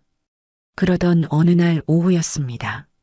며칠째 제대로 먹지도 자지도 못한 채 소파에 무기력하게 누워 있는데 잊고 있던 낡은 휴대폰이 요란하게 울렸습니다. 화면에 뜬 이름은 내 아들 대명이었습니다. 몇 달 만에 보는 이름이었죠. 저는 순간 전화를 받아야 할지 말아야 할지 망설였습니다. 제 이 비참한 꼴을 자식에게만큼은 보이고 싶지 않았기 때문입니다. 하지만 끈질기게 울리는 벨소리에 저는 결국 떨리는 손으로 통화 버튼을 눌렀습니다. 여보세요. 제 목소리는 저도 모르게 힘없이 갈라져 나왔습니다. 어머니, 저 대명이에요. 목소리가 왜 그러세요? 어디 편찮으세요? 수화기 너머로 아들의 걱정스러운 목소리가 들려왔습니다. 저는 애써 아무렇지 않은 척 대답했어요. 아니다. 괜찮다. 그냥 나이가 드니 기운이 좀 없어서 그런 게지. 무슨 일이냐? 아니에요. 어머니 목소리 정말 안 좋으세요. 제가 지금 은지랑 같이 그리로 가볼게요. 저녁 드시지 말고 딱 기다리세요. 아들은 제 대답을 들을 생각도 없다는 듯 일방적으로 말을 내뱉고는 전화를 끊어버렸습니다. 저는 갑작스러운 아들의 방문 소식에 당황스러웠지만 한편으로는 아주 오랜만에 느껴보는 자식의 걱정에 마음 한구석이 저릿해져 오는 것을 느꼈습니다. 1시간쯤 지났을까요? 초인종 소리에 현관문을 열자 그곳에는 제 기억 속의 모습과는 사뭇 다른 아들과 며느리가 서 있었습니다. 마지막으로 봤을 때만 해도 번지르르 하던 아들 녀석은 얼굴이 반쪽이 되어 있었고 값비싼 옷 대신 낡고 닛바랜 작업복 점퍼를 입고 있었습니다. 화려하게 꾸미는 것을 좋아하던 며느리 역시 화장기 없는 수수한 얼굴에 두 손에는 검은 비닐봉지를 가득 들고 있었죠. 고된 현실에 찌든 영락없는 서민 부부의 모습이었습니다. 어머니, 저희 왔어요. 그들은 제 집 안으로 들어서자마자 헬쑥해진 제 얼굴을 보고는 말을 잇지 못했습니다. 어머니 얼굴이 왜 이렇게 상하셨어요? 정말 어디 아프신 거 아니에요? 며느리가 금방이라도 올 것처럼 제 손을 잡으며 물었습니다. 저는 그들의 초라해진 모습에 마음이 아파 차마 제 사정을 털어놓을 수가 없었습니다. 그저 괜찮다며 손을 내젓고는 그들이 사온 음식을 식탁에 차리기 시작했습니다. 비닐봉지 안에는 따뜻한 순댓국과 족발이 들어 있었어요. 어색한 침묵 속에서 식사가 시작되었습니다. 한참 동안 말없이 순댓국만 떠먹던 며느리가 갑자기 수저를 내려놓더니 소리 없이 눈물을 뚝뚝 흘리기 시작했습니다. 어머니, 저희가 정말 잘못했어요. 정말 죄송합니다. 며느리의 갑작스러운 눈물에 저와 아들은 깜짝 놀라 그녀를 쳐다보았습니다. 그녀는 어깨를 들썩이며 그동안 가슴속에 담아두었던 말들을 힘겹게 꺼내놓기 시작했습니다. 저희 어머니 집에서 쫓겨나고 나서 정말 지옥 같은 시간을 보냈어요. 곰팡내 나는 그 반지하 방에서 하루하루 돈에 쪼들리며 사는 게 얼마나 비참한지. 그때야 비로소 저희가 얼마나 어리석었는지 깨달았어요. 어머니가 베풀어 주신 따뜻한 집과 음식이 얼마나 소중한 것이었는지 저희는 그걸 너무나 당연하게만 생각했던 거예요. 며느리는 말을 잇지 못하고 흐느꼈습니다. 옆에 앉아있던 아들도 고개를 푹 숙인 채 주먹을 꽉 쥐고 있었어요. 매일 밤 잠들기 전에 어머니 생각을 했어요. 저희가 어머니 마음에 얼마나 큰 상처를 드렸을까. 저희의 그 이기적이고 철없는 행동들이 얼마나 어머니를 외롭게 만들었을까. 생각하면 잠을 잘 수가 없었어요. 저희 정말 사람답지 못했어요, 어머니. 그들의 진심 어린 사죄에 제 마음을 굳게 걸어 잠갔던 빗장이 서서히 풀리는 것을 느꼈습니다. 그들은 정말로 고된 현실 속에서 자신들의 잘못을 뼈저리게 뉘우치고 있었습니다. 이제라도 알았으면 됐다. 다 지난 일이다. 저는 애써 담담하게 말하며 휴지를 건넸습니다. 그때 아들이 고개를 들고 저를 똑바로 쳐다보며 말했습니다. 어머니, 그런데 정말 괜찮으신 거 맞아요? 아까부터 안색이 너무 안 좋으세요. 집안 분위기도 이상하고. 혹시 무슨 일 있으세요? 저희한테 솔직하게 말씀해 주세요. 아들의 간절한 눈빛에 저는 더 이상 제 고통을 숨길 수가 없었습니다. 저는 결국 지난 몇 달간 저를 지옥으로 몰아넣었던 1층 세입자 박인규에 대한 이야기를 모두 털어놓았습니다. 월세를 밀리고 불법으로 사람들을 들여 장사를 하고 밤마다 저를 괴롭히고 심지어는 이사비를 달라며 협박까지 했던 그 모든 사실들을요. 제 이야기가 길어질수록 아들과 며느리의 표정은 점점 더 굳어져 갔습니다. 처음에는 안타까움으로 시작했던 그들의 표정은 이내 믿을 수 없다는 경악으로 그리고 마지막에는 들끓는 분노로 바뀌어 갔습니다. 제 이야기가 모두 끝났을 때 아들은 쾅 소리가 나게 식탁을 주먹으로 내리쳤습니다. 그게만도 못한 자식? 아들의 눈은 분노로 이글이글 타오르고 있었습니다. 그는 자리에서 벌떡 일어나 당장이라도 1층으로 뛰어내려갈 것처럼 거친 숨을 몰아쉬었습니다. 어머니, 가만히 계세요. 제가 내려가서 저놈 자식, 오늘 아주 아작을 내놓겠습니다. 안 된다, 대명아. 그러면 너만 다쳐. 저놈은 보통 놈이 아니야. 법을 아주 잘 아는 악질이라고. 저는 아들을 말리며 소리쳤습니다. 하지만 아들은 제 말을 들으려 하지 않았어요. 그때 옆에서 조용히 눈물만 닦고 있던 며느리가 단호한 목소리로 아들을 막아섰습니다. 여보, 앉아요. 당신이 그렇게 감정적으로 내려가서 소리 지르면 저놈 손에 놀아나는 것밖에 안 돼요. 저런 인간은 더 영리하고 철저하게 잡아야 해요. 며느리의 이성적인 말에 아들은 그제야 흥분을 가라앉히고 다시 자리에 앉았습니다. 며느리는 제 손을 꼭 잡으며 이전과는 비교도 할 수 없는 아주 강하고 믿음직스러운 눈빛으로 저를 바라보며 말했습니다. 어머니, 걱정 마세요. 저희가 예전에 그 철부지들이 아니에요. 저희가 어머니를 힘들게 했던 만큼 이제는 저희가 어머니를 지켜드릴게요. 그리고 아들은 제 평생 잊을 수 없는 말을 했습니다. 어머니, 저희가 사람 구실할 마지막 기회라고 생각하겠습니다. 저놈 반드시 저희 손으로 깨끗하게 처리하고 어머니께 예전의 평화를 되찾아드리겠습니다. 저희를 한 번만 더 믿어주세요. 그 순간 저는 제 앞에 앉아있는 두 사람이 더 이상 제게 실망만 안겨주던 철없는 아들 내외가 아님을 깨달았습니다. 그들은 시련을 통해 한 뼘 더 성장했고 이제는 저를 지키기 위해 기꺼이 제 편에 서주려는 든든한 지원군이었습니다. 저는 고개를 끄덕였습니다. 외롭고 막막했던 제 기나긴 싸움에 드디어 희미한 희망의 빛이 보이기 시작했습니다. 그날 이후 저희 집 2층 거실은 작은 작전 본부로 변했습니다. 아들 대명이와 며느리 은지는 마치 자기들의 일처럼, 아니, 자기들의 죄를 씻는 일이라도 되는 것처럼 아주 적극적이고 치밀하게 움직이기 시작했어요.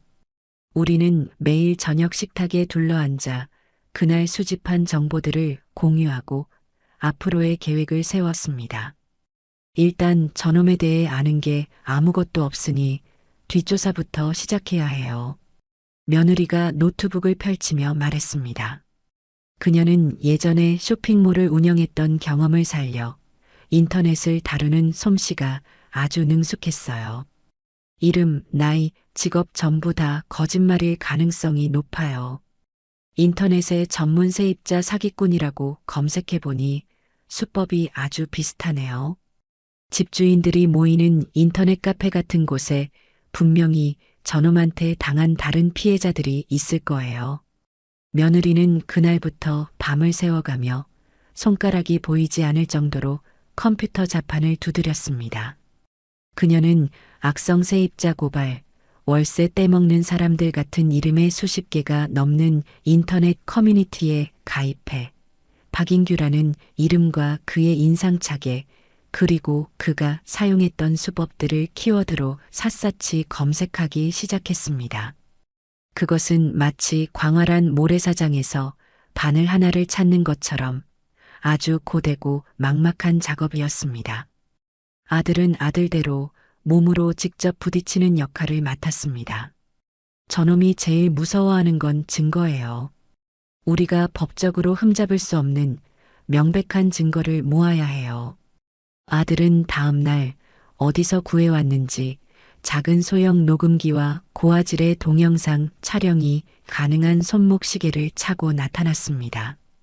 그는 그날부터 1층에서 벌어지는 모든 상황을 기록하기 시작했어요. 밤마다 울려 퍼지는 소음은 물론이고 박인규와 그 무리들이 나누는 대화까지 모든 것을 녹음하고 촬영했습니다.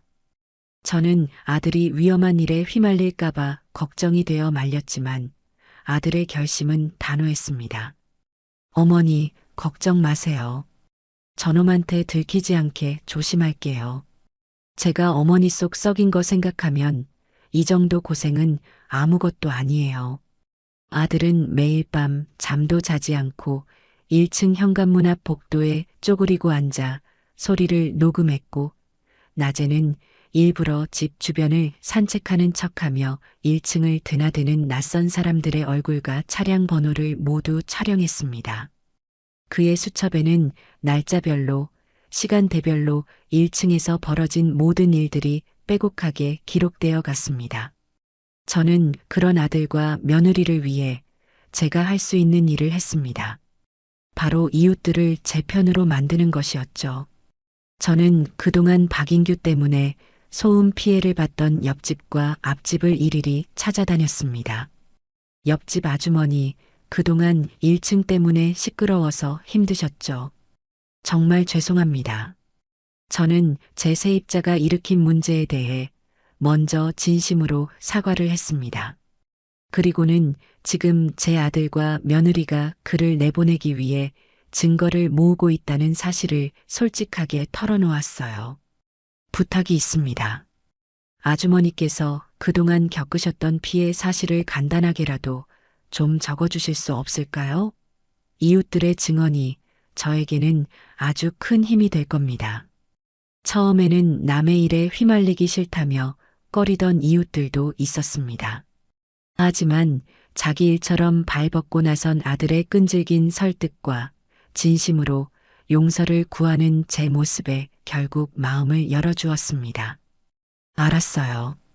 정숙 씨가 저렇게까지 고생하는데 내가 그 정도도 못 도와주겠어. 내가 똑똑히 써줄게요. 밤 12시만 넘으면 노래방처럼 음악 틀고 새벽에는 술 먹고 싸우는 소리까지 다 들렸다고.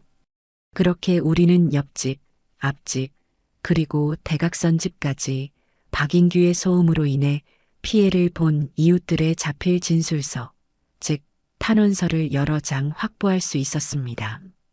이제 이 싸움은 더 이상 저 혼자만의 외로운 싸움이 아니었습니다. 제 곁에는 든든한 아들과 며느리가 있었고 저를 응원해주는 이웃들이 있었습니다. 며느리는 며칠 밤을 샌 노력 끝에 마침내 아주 중요한 단서를 찾아냈습니다. 한 부동산 직거래 사이트의 게시판에서 누군가가 박인규의 1층 집을 단기 임대한다는 광고 글을 올린 것을 발견한 것입니다. 그 글에는 저희 집 내부 사진과 함께 보증금 없이 한 달에 50만 원이라는 구체적인 금액까지 명시되어 있었어요. 명백한 불법 전대차의 증거였습니다. 며느리는 곧바로 그 광고 글을 올린 아이디를 추적하기 시작했습니다. 그리고는 그 아이디가 과거에 올렸던 다른 글들을 통해 그가 저희 집에 들어오기 전에도 다른 지역에서 똑같은 방식으로 단기 임대 광고를 올렸던 사실을 알아냈습니다. 찾았어요, 어머니. 이 사람 상습범이에요. 저희 집에 들어오기 전에는 배태석이라는 다른 이름을 썼어요. 며느리의 외침에 저와 아들은 노트북 화면 앞으로 달려갔습니다. 화면 속에는 다른 이름으로 활동했지만 누가 봐도 박인규가 분명한 남자의 프로필 사진이 있었습니다. 우리는 마침내 그의 거짓된 정체의 꼬리를 잡은 것입니다. 아들 역시 큰 수확을 거두었습니다. 그는 며칠간의 잠복 끝에 1층을 드나드는 젊은이들 중 유독 표정이 어둡고 다른 이들과 잘 어울리지 못하는 청년 한 명을 눈여겨보았습니다. 그리고는 며칠 뒤 그 청년이 혼자 동네 편의점에서 컵라면을 먹고 있는 것을 발견하고 조심스럽게 접근했습니다. 학생, 혹시 우리 집 1층에 살지 않나? 아들의 갑작스러운 물음에 청년은 깜짝 놀라 경계하는 눈빛을 보였습니다. 아들은 자신이 집주인의 아들이라는 사실을 밝히고 그를 해치려는 것이 아니라 도움을 받고 싶어 찾아왔다고 솔직하게 말했습니다. 나도 학생 같은 동생이 있어서 하는 말인데 자네 혹시 박인규라는 사람한테 사기당한 거 아닌가? 아들의 말에 청년의 눈빛이 흔들리기 시작했습니다. 그리고는 잠시 망설이던 끝에 모든 사실을 털어놓기 시작했습니다. 자신 역시 지방에서 올라와 저렴한 방을 구하다가 박인규의 단기 임대 광고를 보고 계약을 했다는 것이었습니다. 그리고 그에게 시설 보증금이라는 명목으로 200만 원이라는 거금을 줬지만 계약 기간이 끝나도 돈을 돌려받지 못할 것 같아 불안에 떨고 있다는 것이었죠. 우리는 마침내 적의 내부에서 우리를 도와줄 결정적인 조력자를 얻게 된 것입니다. 그날 밤 우리 가족은 오랜만에 함께 웃을 수 있었습니다. 아주 길고 어두웠던 터널의 끝에서 마침내 한 줄기 빛이 보이기 시작했습니다. 내부 조력자가 된 그 젊은 청년 영준 군의 도움으로 우리의 반격은 급물살을 타기 시작했습니다. 그는 박인규의 눈을 피해 1층 내부에서 벌어지고 있는 모든 불법적인 상황들을 우리에게 실시간으로 알려주었습니다. 어르신, 지금 박인규가 다른 남자 2명이랑 같이 있는데 아무래도 다음 사기 대상을 물색하는 것 같아요. 다른 동네 부동산 사이트를 보고 있어요. 영준 군이 몰래 보내온 문자 메시지는 우리가 박인규의 계획을 한 발 앞서 파악하는 데 결정적인 역할을 했습니다. 며느리는 영준 군이 알려준 정보를 바탕으로 박인규가 과거에 배태석이라는 가명으로 활동했던 다른 지역의 집주인 커뮤니티에 글을 올렸습니다. 배태석이라는 이름의 상습 임대차 사기꾼에게 피해를 보신 분들을 찾습니다. 저희 어머니가 현재 이 사람 때문에 고통받고 계십니다. 저희가 모든 증거를 모아 법적 대응을 준비 중입니다. 함께 힘을 모아주십시오. 며느리의 글은 순식간에 퍼져나갔습니다. 그리고 놀랍게도 다음 날부터 저희에게 연락이 오기 시작했어요. 박인규에게 똑같은 수법으로 보증금을 떼이고 월세도 못 받고 온갖 마음고생 끝에 쫓겨나다시피 했던 다른 피해자들이었습니다. 그들은 분노에 떨며 자신들이 가지고 있던 계약서, 사본과 문자 메시지 내역 등 모든 증거 자료를 우리에게 보내주었습니다. 이제 박인규의 사기 행각은 단순히 저희 집만의 문제가 아닌 여러 명의 피해자를 낳은 상습적인 범죄라는 것이 명백해졌습니다. 아들은 영준 군과 더욱 긴밀하게 협력했습니다. 아들의 가장 큰 목표는 박인규가 다른 불법 세입자들에게 시설 보증금이라는 명목으로 돈을 뜯어낸 증거를 확보하는 것이었습니다. 그것은 단순한 임대차 계약 위반이 아닌 명백한 사기죄에 해당하는 중범죄였기 때문입니다. 영준 군은 용기를 내어 다른 세입자들에게 조심스럽게 접근했습니다. 저기 혹시 박인규 씨한테 보증금 같은 거 내셨어요? 저 200만 원 냈는데 아무래도 떼일 것 같아서요. 처음에는 경계하던 다른 세입자들도 영준 군의 말에 하나둘씩 자신들의 사정을 털어놓기 시작했습니다. 그들 역시 적게는 100만 원에서 많게는 300만 원까지 모두 박인규에게 보증금을 냈다는 사실이 밝혀졌습니다. 그가 불법 세입자 4명에게 뜯어낸 돈만 해도 거의 1,000만 원에 가까웠어요. 아들은 영준 군을 통해 그 세입자들에게 제안을 했습니다. 여러분도 피해자입니다. 지금 박인규를 사기죄로 고소하면 여러분이 낸 돈을 돌려받을 가능성이 있습니다. 저희가 모든 법적 절차를 도와드리겠습니다. 대신 저희에게 증거를 주세요. 결국 세입자들은 박인규를 등지고 우리와 손을 잡기로 했습니다. 그들은 자신들이 박인규에게 보증금을 입금했던 계좌 이체 내역과 보증금을 맡긴다는 내용이 담긴 문자 메시지들을 모두 촬영해서 우리에게 보내주었습니다. 마침내 우리 손에는 박인규를 단번에 무너뜨릴 수 있는 아주 강력하고 결정적인 증거들이 산더미처럼 쌓였습니다. 불법 전대차 증거, 상습 사기 행각에 대한 다른 피해자들의 증언, 이웃들의 소음 피해 탄원서, 그리고 결정적으로 그의 사기죄를 입증할 수 있는 입금 내역과 문자 메시지까지 모든 증거를 정리하던 며느리가 흥분된 목소리로 말했습니다. 어머니, 이 정도면 명도소송 같은 거 할 필요도 없어요. 그냥 이 자료들 전부 경찰서에 가져가서 사기죄로 형사 고소하면 저 사람 바로 구속될 수도 있어요. 하지만 저는 고개를 저었습니다. 경찰에 바로 넘기는 것은 가장 마지막 수단이었습니다.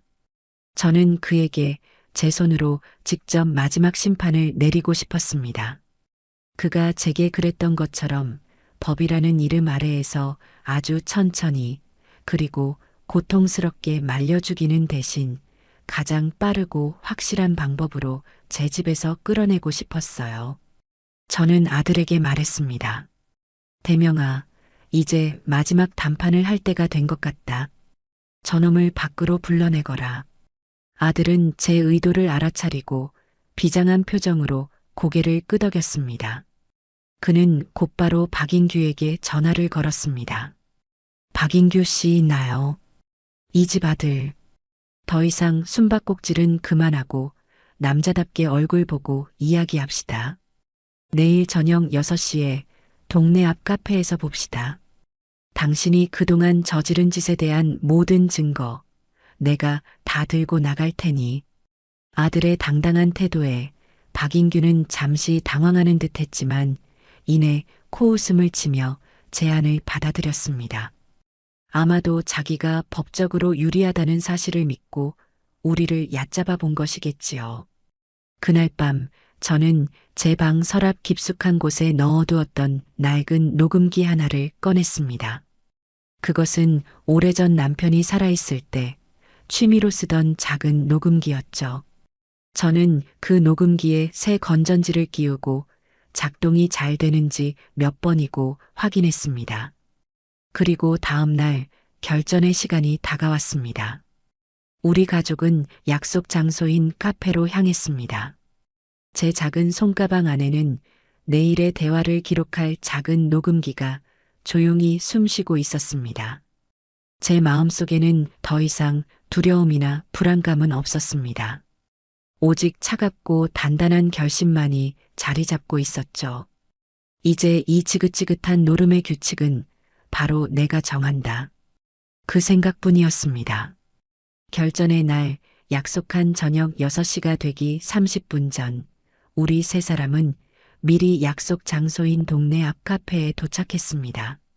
일부러 가장 구석지고 다른 손님들의 방해를 받지 않으면서도 출입구가 잘 보이는 자리를 골라 앉았죠. 카페 안에는 잔잔한 음악이 흐르고 있었지만 제 귀에는 제 심장이 쿵쾅거리는 소리만이 요란하게 들리는 듯 했습니다. 저는 아무 말 없이 작은 손가방 안에 들어있는 낡은 녹음기의 스위치가 제대로 켜져 있는지 손끝으로 몇 번이고 확인했습니다. 아들 대명이는 애써 태어난 척 창밖을 보고 있었지만 다리를 초조하게 떨고 있는 모습까지는 숨기지 못했습니다. 며느리 은지는 굳은 얼굴로 테이블 위에 올려둔 두툼한 서류 봉투의 각을 맞추며 마지막으로 작전의 순서를 점검하고 있었죠. 우리 사이에는 그 어떤 대화도 오가지 않았지만 서로의 눈빛 속에서 우리는 반드시 이긴다는 강한 결의와 끈끈한 유대감을 느낄 수 있었습니다.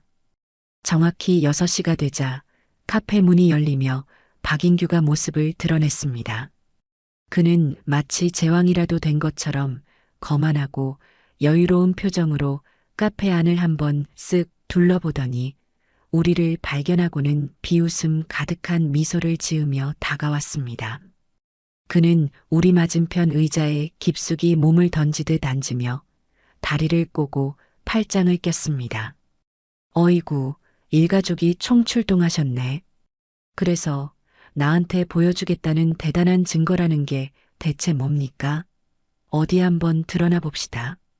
그의 오만한 태도에 아들의 얼굴이 순간 불그락푸르락했지만 우리는 약속대로 감정을 드러내지 않았습니다. 아들은 차분하게 미리 준비한 첫 번째 서류 뭉치를 그의 앞에 내밀었습니다. 여기 당신이 우리 어머니 집에서 밤마다 버린 소음 공해에 대한 이웃들의 자필 탄원서요. 그리고 당신이 공동 현관에 버린 쓰레기들과 담배꽁초 사진들, 날짜별로 전부 정리해놨소. 박인규는 그 서류들을 거들떠보지도 않고 코웃음을 쳤습니다. 하? 겨우 그겁니까? 그런 걸로 뭘 어쩌시려고. 그걸로 소송이라도 걸려면 최소 1년은 걸릴 텐데 그 사이에 나는 편안하게 발 뻗고 잘 살 거고. 변호사 비용은 어쩌시려고. 배보다 배꼽이 더 크겠네. 그의 예상했던 반응에 우리는 동요하지 않았습니다. 이번에는 며느리가 나설 차례였습니다. 은지는 두 번째 서류 뭉치를 꺼내 그의 눈앞에 한 장씩 펼쳐 보였습니다. 그럼 이건 어떤가요, 박인규 씨? 아니, 배태석 씨라고 불러드려야 하나? 배태석이라는 이름이 나오자 박인규의 여유롭던 표정에 처음으로 미세한 균열이 생겼습니다. 며느리는 그의 흔들리는 눈빛을 놓치지 않고 더욱 날카롭게 말을 이었습니다. 작년에 당신이 배태석이라는 이름으로 강서구에서 똑같은 짓을 하다가 집주인에게 고소당했던 기록 저희가 다 찾아냈습니다. 이건 당신이 다른 피해자들과 주고받았던 문자 메시지 내역이고요. 어때요? 이것도 그냥 종이 쪼가리로 보이나요? 박인규의 얼굴에서 웃음기가 완전히 사라졌습니다. 그는 당황한 기색을 감추지 못하고 버럭 소리를 질렀습니다. 뭐야 당신들. 불법으로 내 뒷조사라도 한 거야? 이거 명백한 사생활 침해라고. 당신들, 내가 가만 안 둬. 그가 길길이 날뛰며 목소리를 높였지만 그것은 그의 마지막 발악에 불과했습니다. 이제 이 길고 지긋지긋한 싸움의 마침표를 찍을 제 차례였습니다. 저는 가방에서 마지막 서류 봉투를 꺼냈습니다. 그리고는 그 안에 들어있던 수십 장의 서류들을 마치 카드놀이를 하듯 테이블 위에 천천히 그리고 정확하게 펼쳐 놓았습니다. 사생활 침해? 웃기지 마라. 이 사기꾼 놈아. 제 평생 처음으로 저는 누군가에게 쌍욕에 가까운 거친 말을 내뱉었습니다. 제 차갑고 서늘한 목소리에 카페 안의 모든 소음이 멎는 듯 했습니다. 박인규 역시 제 기세에 눌려 잠시 말을 잃고 저를 쳐다보았습니다. 여기 있는 이것들은 네가 불법으로 들인 세입자들에게 시설 보증금이라는 명목으로 돈을 뜯어낸 증거들이다. 김영준 200만 원, 이수영 300만 원, 최진호 150만 원. 내가 하나하나 다 읊어줄까? 저는 세입자들의 이름과 그들이 사기당한 금액이 적힌 진술서를 그의 눈앞에 하나씩 들이밀었습니다. 이건 그 젊은이들이 너한테 돈을 보냈다는 증거가 담긴 계좌 이체 내역서 사본이고, 이건 보증금을 맡긴다는 내용이 똑똑히 찍혀 있는 너와 그들의 문자 메시지다. 테이블 위에는 그의 사기 행각을 입증하는 차고 넘치는 증거들이 가득했습니다. 박인규의 얼굴은 이제 하얗다 못해 잿빛으로 변해 있었습니다. 그의 눈동자는 공포와 절망으로 미친 듯이 흔들리고 있었고 꼬았던 다리는 어느새 풀려 초조하게 떨리고 있었죠. 그는 더 이상 이 상황을 빠져나갈 방법이 없다는 것을 본능적으로 깨달은 것입니다. 아들이 마지막 쐐기를 박았습니다. 이건 그냥 월세 좀 떼먹은 수준의 문제가 아니야. 이건 수많은 사람들을 상대로 한명백한 사기죄다. 이 자료들 전부 가지고 지금 당장 경찰서로 가면 너는 여기서 빠져나가기도 전에 긴급 체포될 수 있어. 최소 징역 3년은 나오겠더군. 모든 것이 끝났습니다. 그의 손에 들려있던 모든 펜은 휴지 조각이 되었고 이제 모든 칼자루는 우리가 쥐고 있었습니다. 박인규는 완전히 무너져 내렸습니다. 그는 의자에서 거의 기다시피 내려와 테이블 밑으로 기어와 제 다리를 붙잡으려고 했습니다. 어르신, 제가 정말 죽을 죄를 지었습니다. 제발 한 번만 용서해 주세요. 제가 당장 내일, 아니 오늘 밤에라도 당장 짐 싸서 나가겠습니다. 예, 제발 경찰서에만. 어디다 손을 대. 아들이 그의 더러운 손을 거칠게 쳐냈습니다. 저는 제 발밑에서 벌레처럼 기고 있는 그를 제 인생에서 가장 차갑고 경멸스러운 눈빛으로 내려다보았습니다. 그리고는 마지막 선고를 내렸습니다. 너에게는 두 가지 선택지가 있다.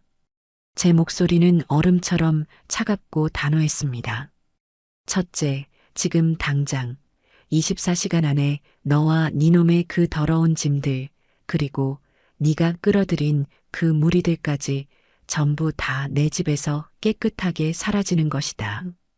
그렇게만 해준다면 오늘 있었던 이 모든 일은 없었던 것으로 해주겠다. 이 증거들도 모두 내 손에서 파기해주지. 저는 잠시 말을 멈추고 그의 눈을 똑바로 쳐다보며 말을 이었습니다. 둘째, 네가 조금이라도 꼼수를 부리거나 약속을 지키지 않을 시에는 이 서류 봉투는 곧바로 저 길 건너에 있는 경찰서 민원실로 직행하게 될 것이다. 너는 사기죄로 수배될 것이고 평생을 도망자 신세로 살게 되겠지. 선택은 네가 해라. 박인규는 더 이상 아무 말도 하지 못했습니다. 그는 그저 고개를 떨군 채 패배한 짐승처럼 가쁜 숨을 몰아쉴 뿐이었습니다. 결과는 이미 정해져 있었습니다. 우리는 먼저 자리에서 일어났습니다. 더 이상 그와 같은 공간에서 숨쉬고 싶지도 않았기 때문입니다. 카페를 나서기 전 저는 마지막으로 그에게 말했습니다. 내일 이 시간까지다. 만약 내일 이 시간에도 니놈의 그림자가 내 집 근처에서 보인다면 그땐 국물도 없을 줄 알아라. 우리는 미련 없이 카페를 빠져나왔습니다. 등 뒤에서 그의 처절한 흐느낌 소리가 희미하게 들려오는 듯 했지만 아무도 뒤돌아보지 않았습니다. 카페 밖으로 나오자 시원한 저녁바람이 우리를 맞았습니다.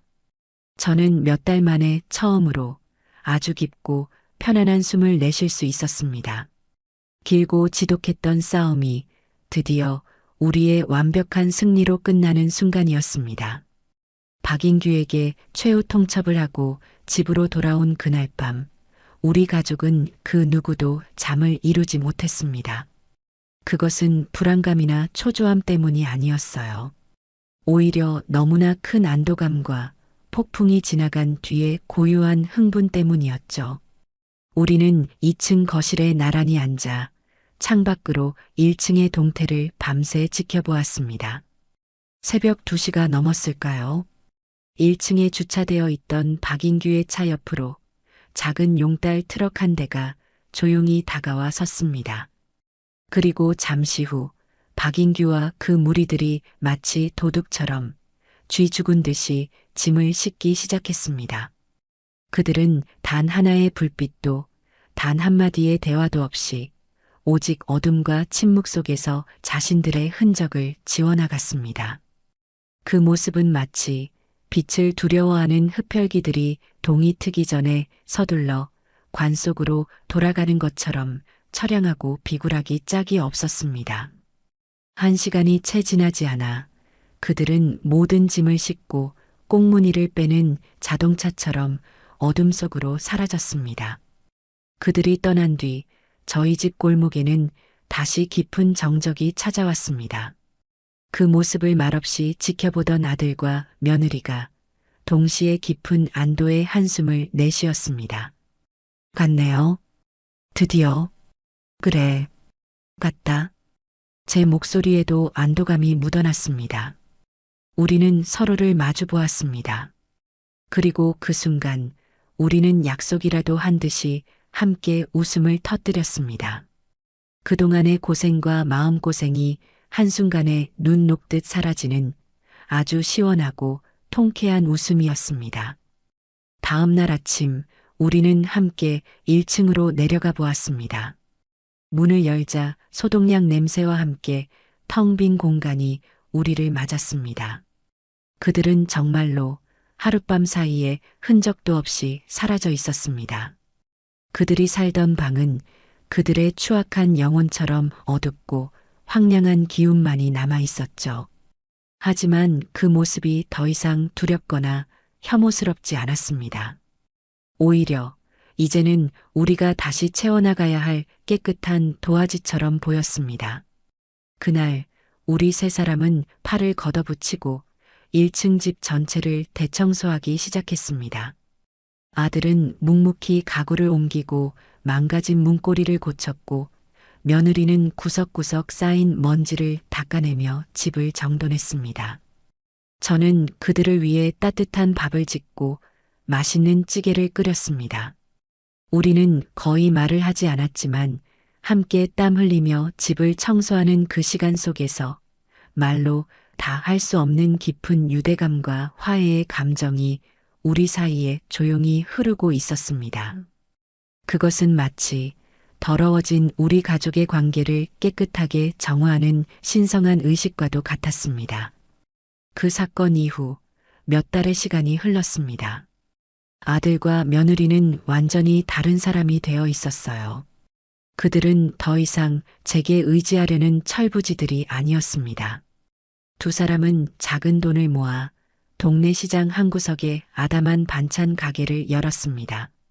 아들은 매일 새벽같이 일어나 신선한 재료를 떼어왔고 손맛이 좋았던 며느리는 정성껏 맛있는 반찬들을 만들어 팔았죠. 그들은 가게가 쉬는 날이면 어김없이 저를 찾아왔습니다. 그리고 올 때마다 자신들이 직접 만든 맛있는 반찬들을 한 아름 싸들고 와 제 냉장고를 채워주곤 했습니다. 어머니, 이거 새로 만든 장조림인데 한번 드셔보세요. 너무 짜지 않게 만들었어요. 어머니, 가게에서 손님들이 제일 많이 찾는 겉절이에요. 입맛 없으실 때 물에 밥 말아서 같이 드세요. 그리고 그들은 매달 봉투 하나를 제게 내밀었습니다.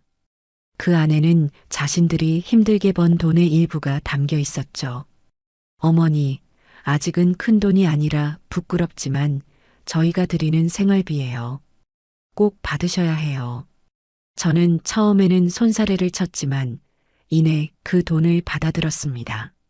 그 돈은 단순한 용돈이 아니었습니다. 그것은 그들이 비로소 어른으로서의 책임을 다하겠다는 굳은 다짐이자 약속이라는 것을 알았기 때문입니다. 시간은 흘러 어느덧 1년이라는 세월이 지났습니다.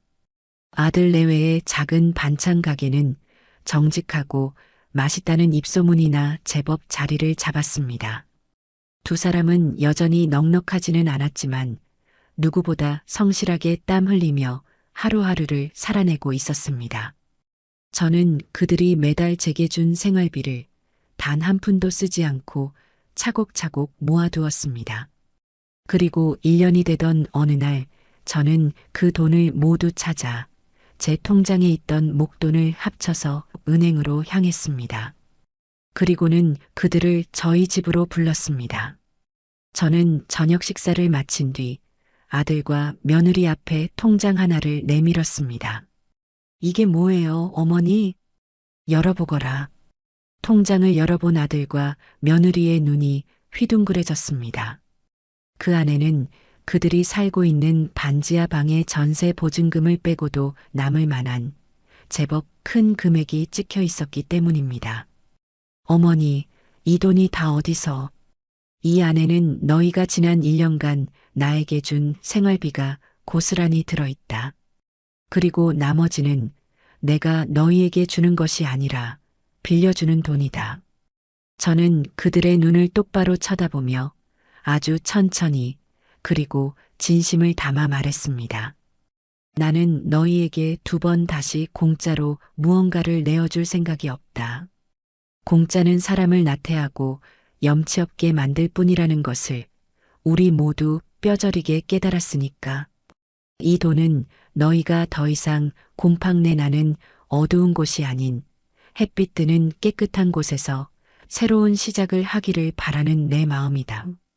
그러니 이 돈을 종잣돈 삼아 더 열심히 살아서 나중에 너희 힘으로 번 돈으로 나에게 차근차근 갚아나가거라. 이것은 내가 너희에게 주는 마지막 기회이자 희망의 빚이다.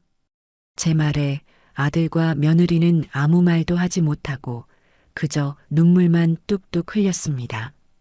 그 눈물은 과거의 철없던 시절에 흘렸던 위선적인 눈물이 아닌 진정한 감사와 뉘우침이 담긴 뜨거운 눈물이었습니다. 얼마 뒤 아들 내외는 제가 빌려준 돈에 자신들이 악착같이 모은 돈을 보태어 햇살이 잘 드는 작은 빌라로 이사를 갔습니다. 그리고 1층에는 보기만 해도 기분이 좋아지는 젊은 신혼부부가 새로운 세입자로 들어왔죠. 어느 화창한 주말 오후 저는 아들 내외의 새 집에 초대받아 갔습니다. 작지만 깨끗하게 정돈된 집안에는 따스한 햇살과 함께 두 사람의 행복한 웃음소리가 가득했습니다. 며느리가 정성껏 차려준 밥상에 마주 앉아 우리는 지난 날들을 추억하며 도란도란 이야기를 나누었습니다. 어머니, 저희 다음 달부터 어머니께 빌린 돈 갚아나가려고요. 액수는 작지만 그래도 시작이 중요하니까요.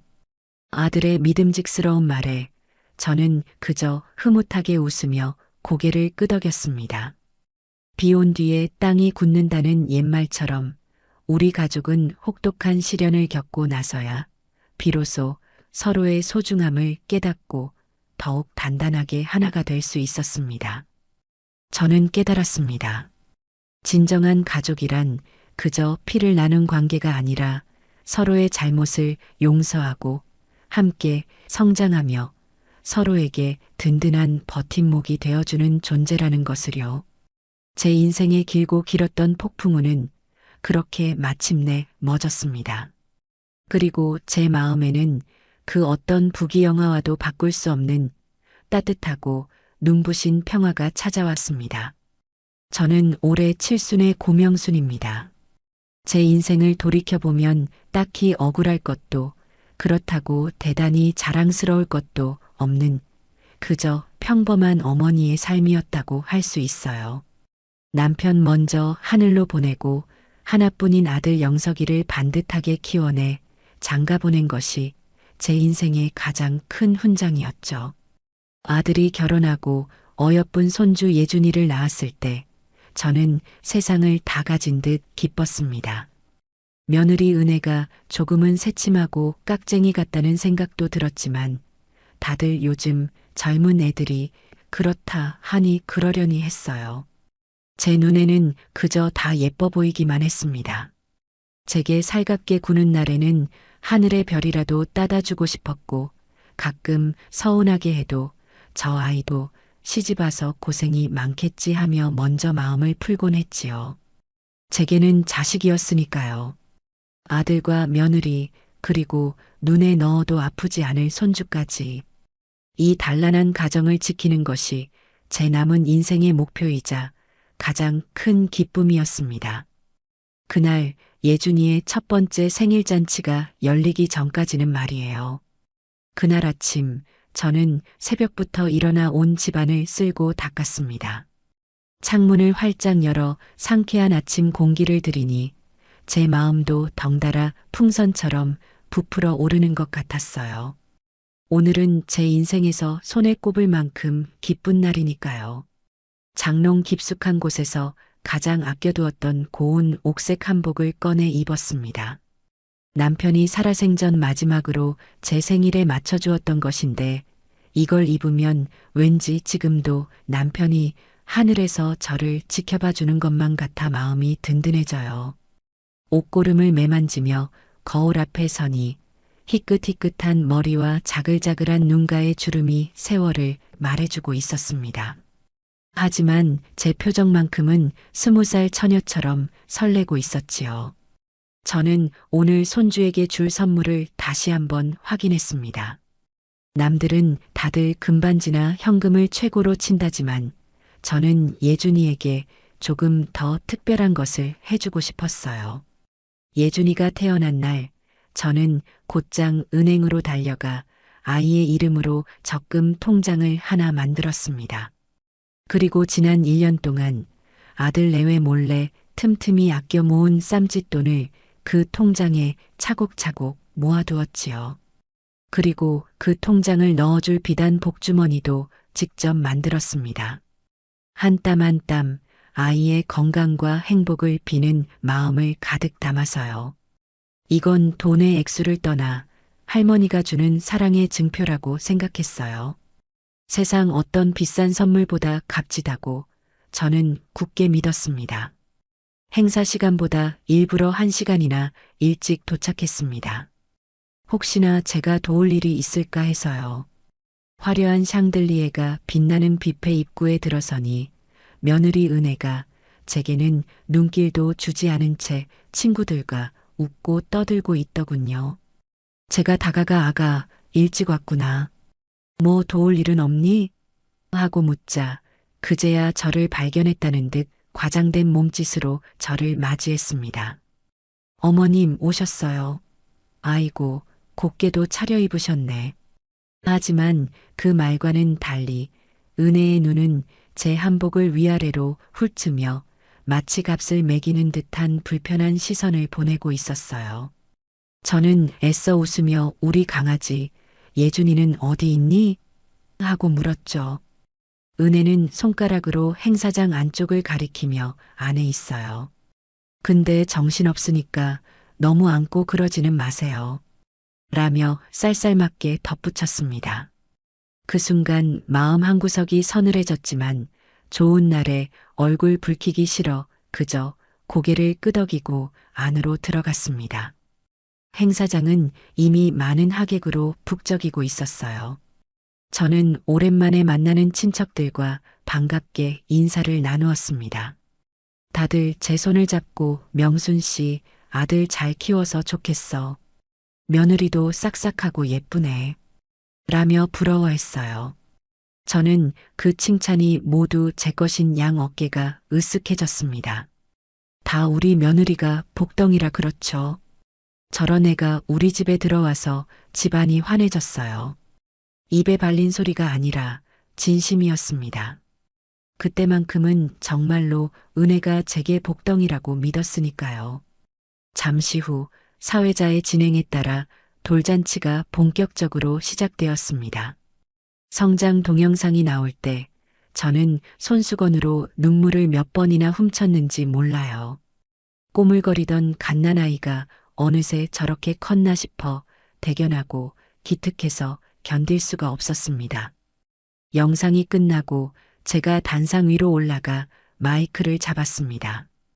바쁘신데 이렇게 우리 예준이 첫 생일에 와주셔서 정말 감사합니다. 다들 아시겠지만 우리 며느리가 참 복덩이입니다. 이렇게 예쁘고 건강한 손주를 낳아주었으니 제가 전생에 나라를 구했나 봅니다. 제가 진심을 담아 이야기하자 하객들은 모두 박수를 치며 웃어주었어요. 하지만 단상 아래에서 저를 올려다보는 은혜의 표정은 싸늘하게 굳어 있었습니다. 잔치가 끝나고 저를 따로 부르더군요. 어머니, 아까 사람들 앞에서 그런 촌스러운 말 좀 안 하시면 안 돼요? 무슨 복덩이니 나라를 구했느니 하는 말을 요즘 세상에 누가 써요. 제 친구들도 다 듣는데 창피했어요. 은혜는 짜증이 가득한 목소리로 쏘아붙였습니다. 저는 순간 망치로 머리를 한 대 맞은 듯 멍해졌어요. 칭찬이 며느리에게는 창피한 일이 될 수도 있다는 것을 저는 그때 처음 알았습니다. 분위기가 무르익고 선물 증정 시간이 되었습니다. 사회자가 선물을 받은 순서대로 이름을 호명하며 감사 인사를 전했어요. 은혜 친구가 선물한 명품 브랜드의 아기 옷 상자가 열리자 은혜는 거의 비명을 지르다시피 하며 기뻐했습니다. 어머 세상에, 이거 구하기도 힘든 건데 너무 고마워. 사돈댁에서 두둑한 현금 봉투를 건넸을 때는 아예 자리에서 일어나 90도로 허리를 숙이며 감사 인사를 하더군요. 마침내 제 차례가 되었습니다. 저는 준비해간 복주머니를 내밀며 예준아, 할미 선물이다. 건강하고 씩씩하게 자라렴. 하고 말했어요. 은혜는 복주머니를 건성으로 받아들고는 테이블 위에 툭 던져놓듯 내려놓았습니다. 네, 어머님. 고맙습니다. 그게 다였어요. 사회자도 다른 선물처럼 내용물이 무엇인지 묻지도 않았고, 은혜는 궁금해하지도 않았습니다. 제 마음과 정성은 그저 테이블 구석에 놓인 수많은 선물 중 하나로 순식간에 잊혀갔습니다. 저는 그저 은혜가 오늘 정신이 없어서 그렇겠지 하고 애써 좋게 생각하려 했습니다. 손주를 한번 안아보고 싶은 마음에 잠든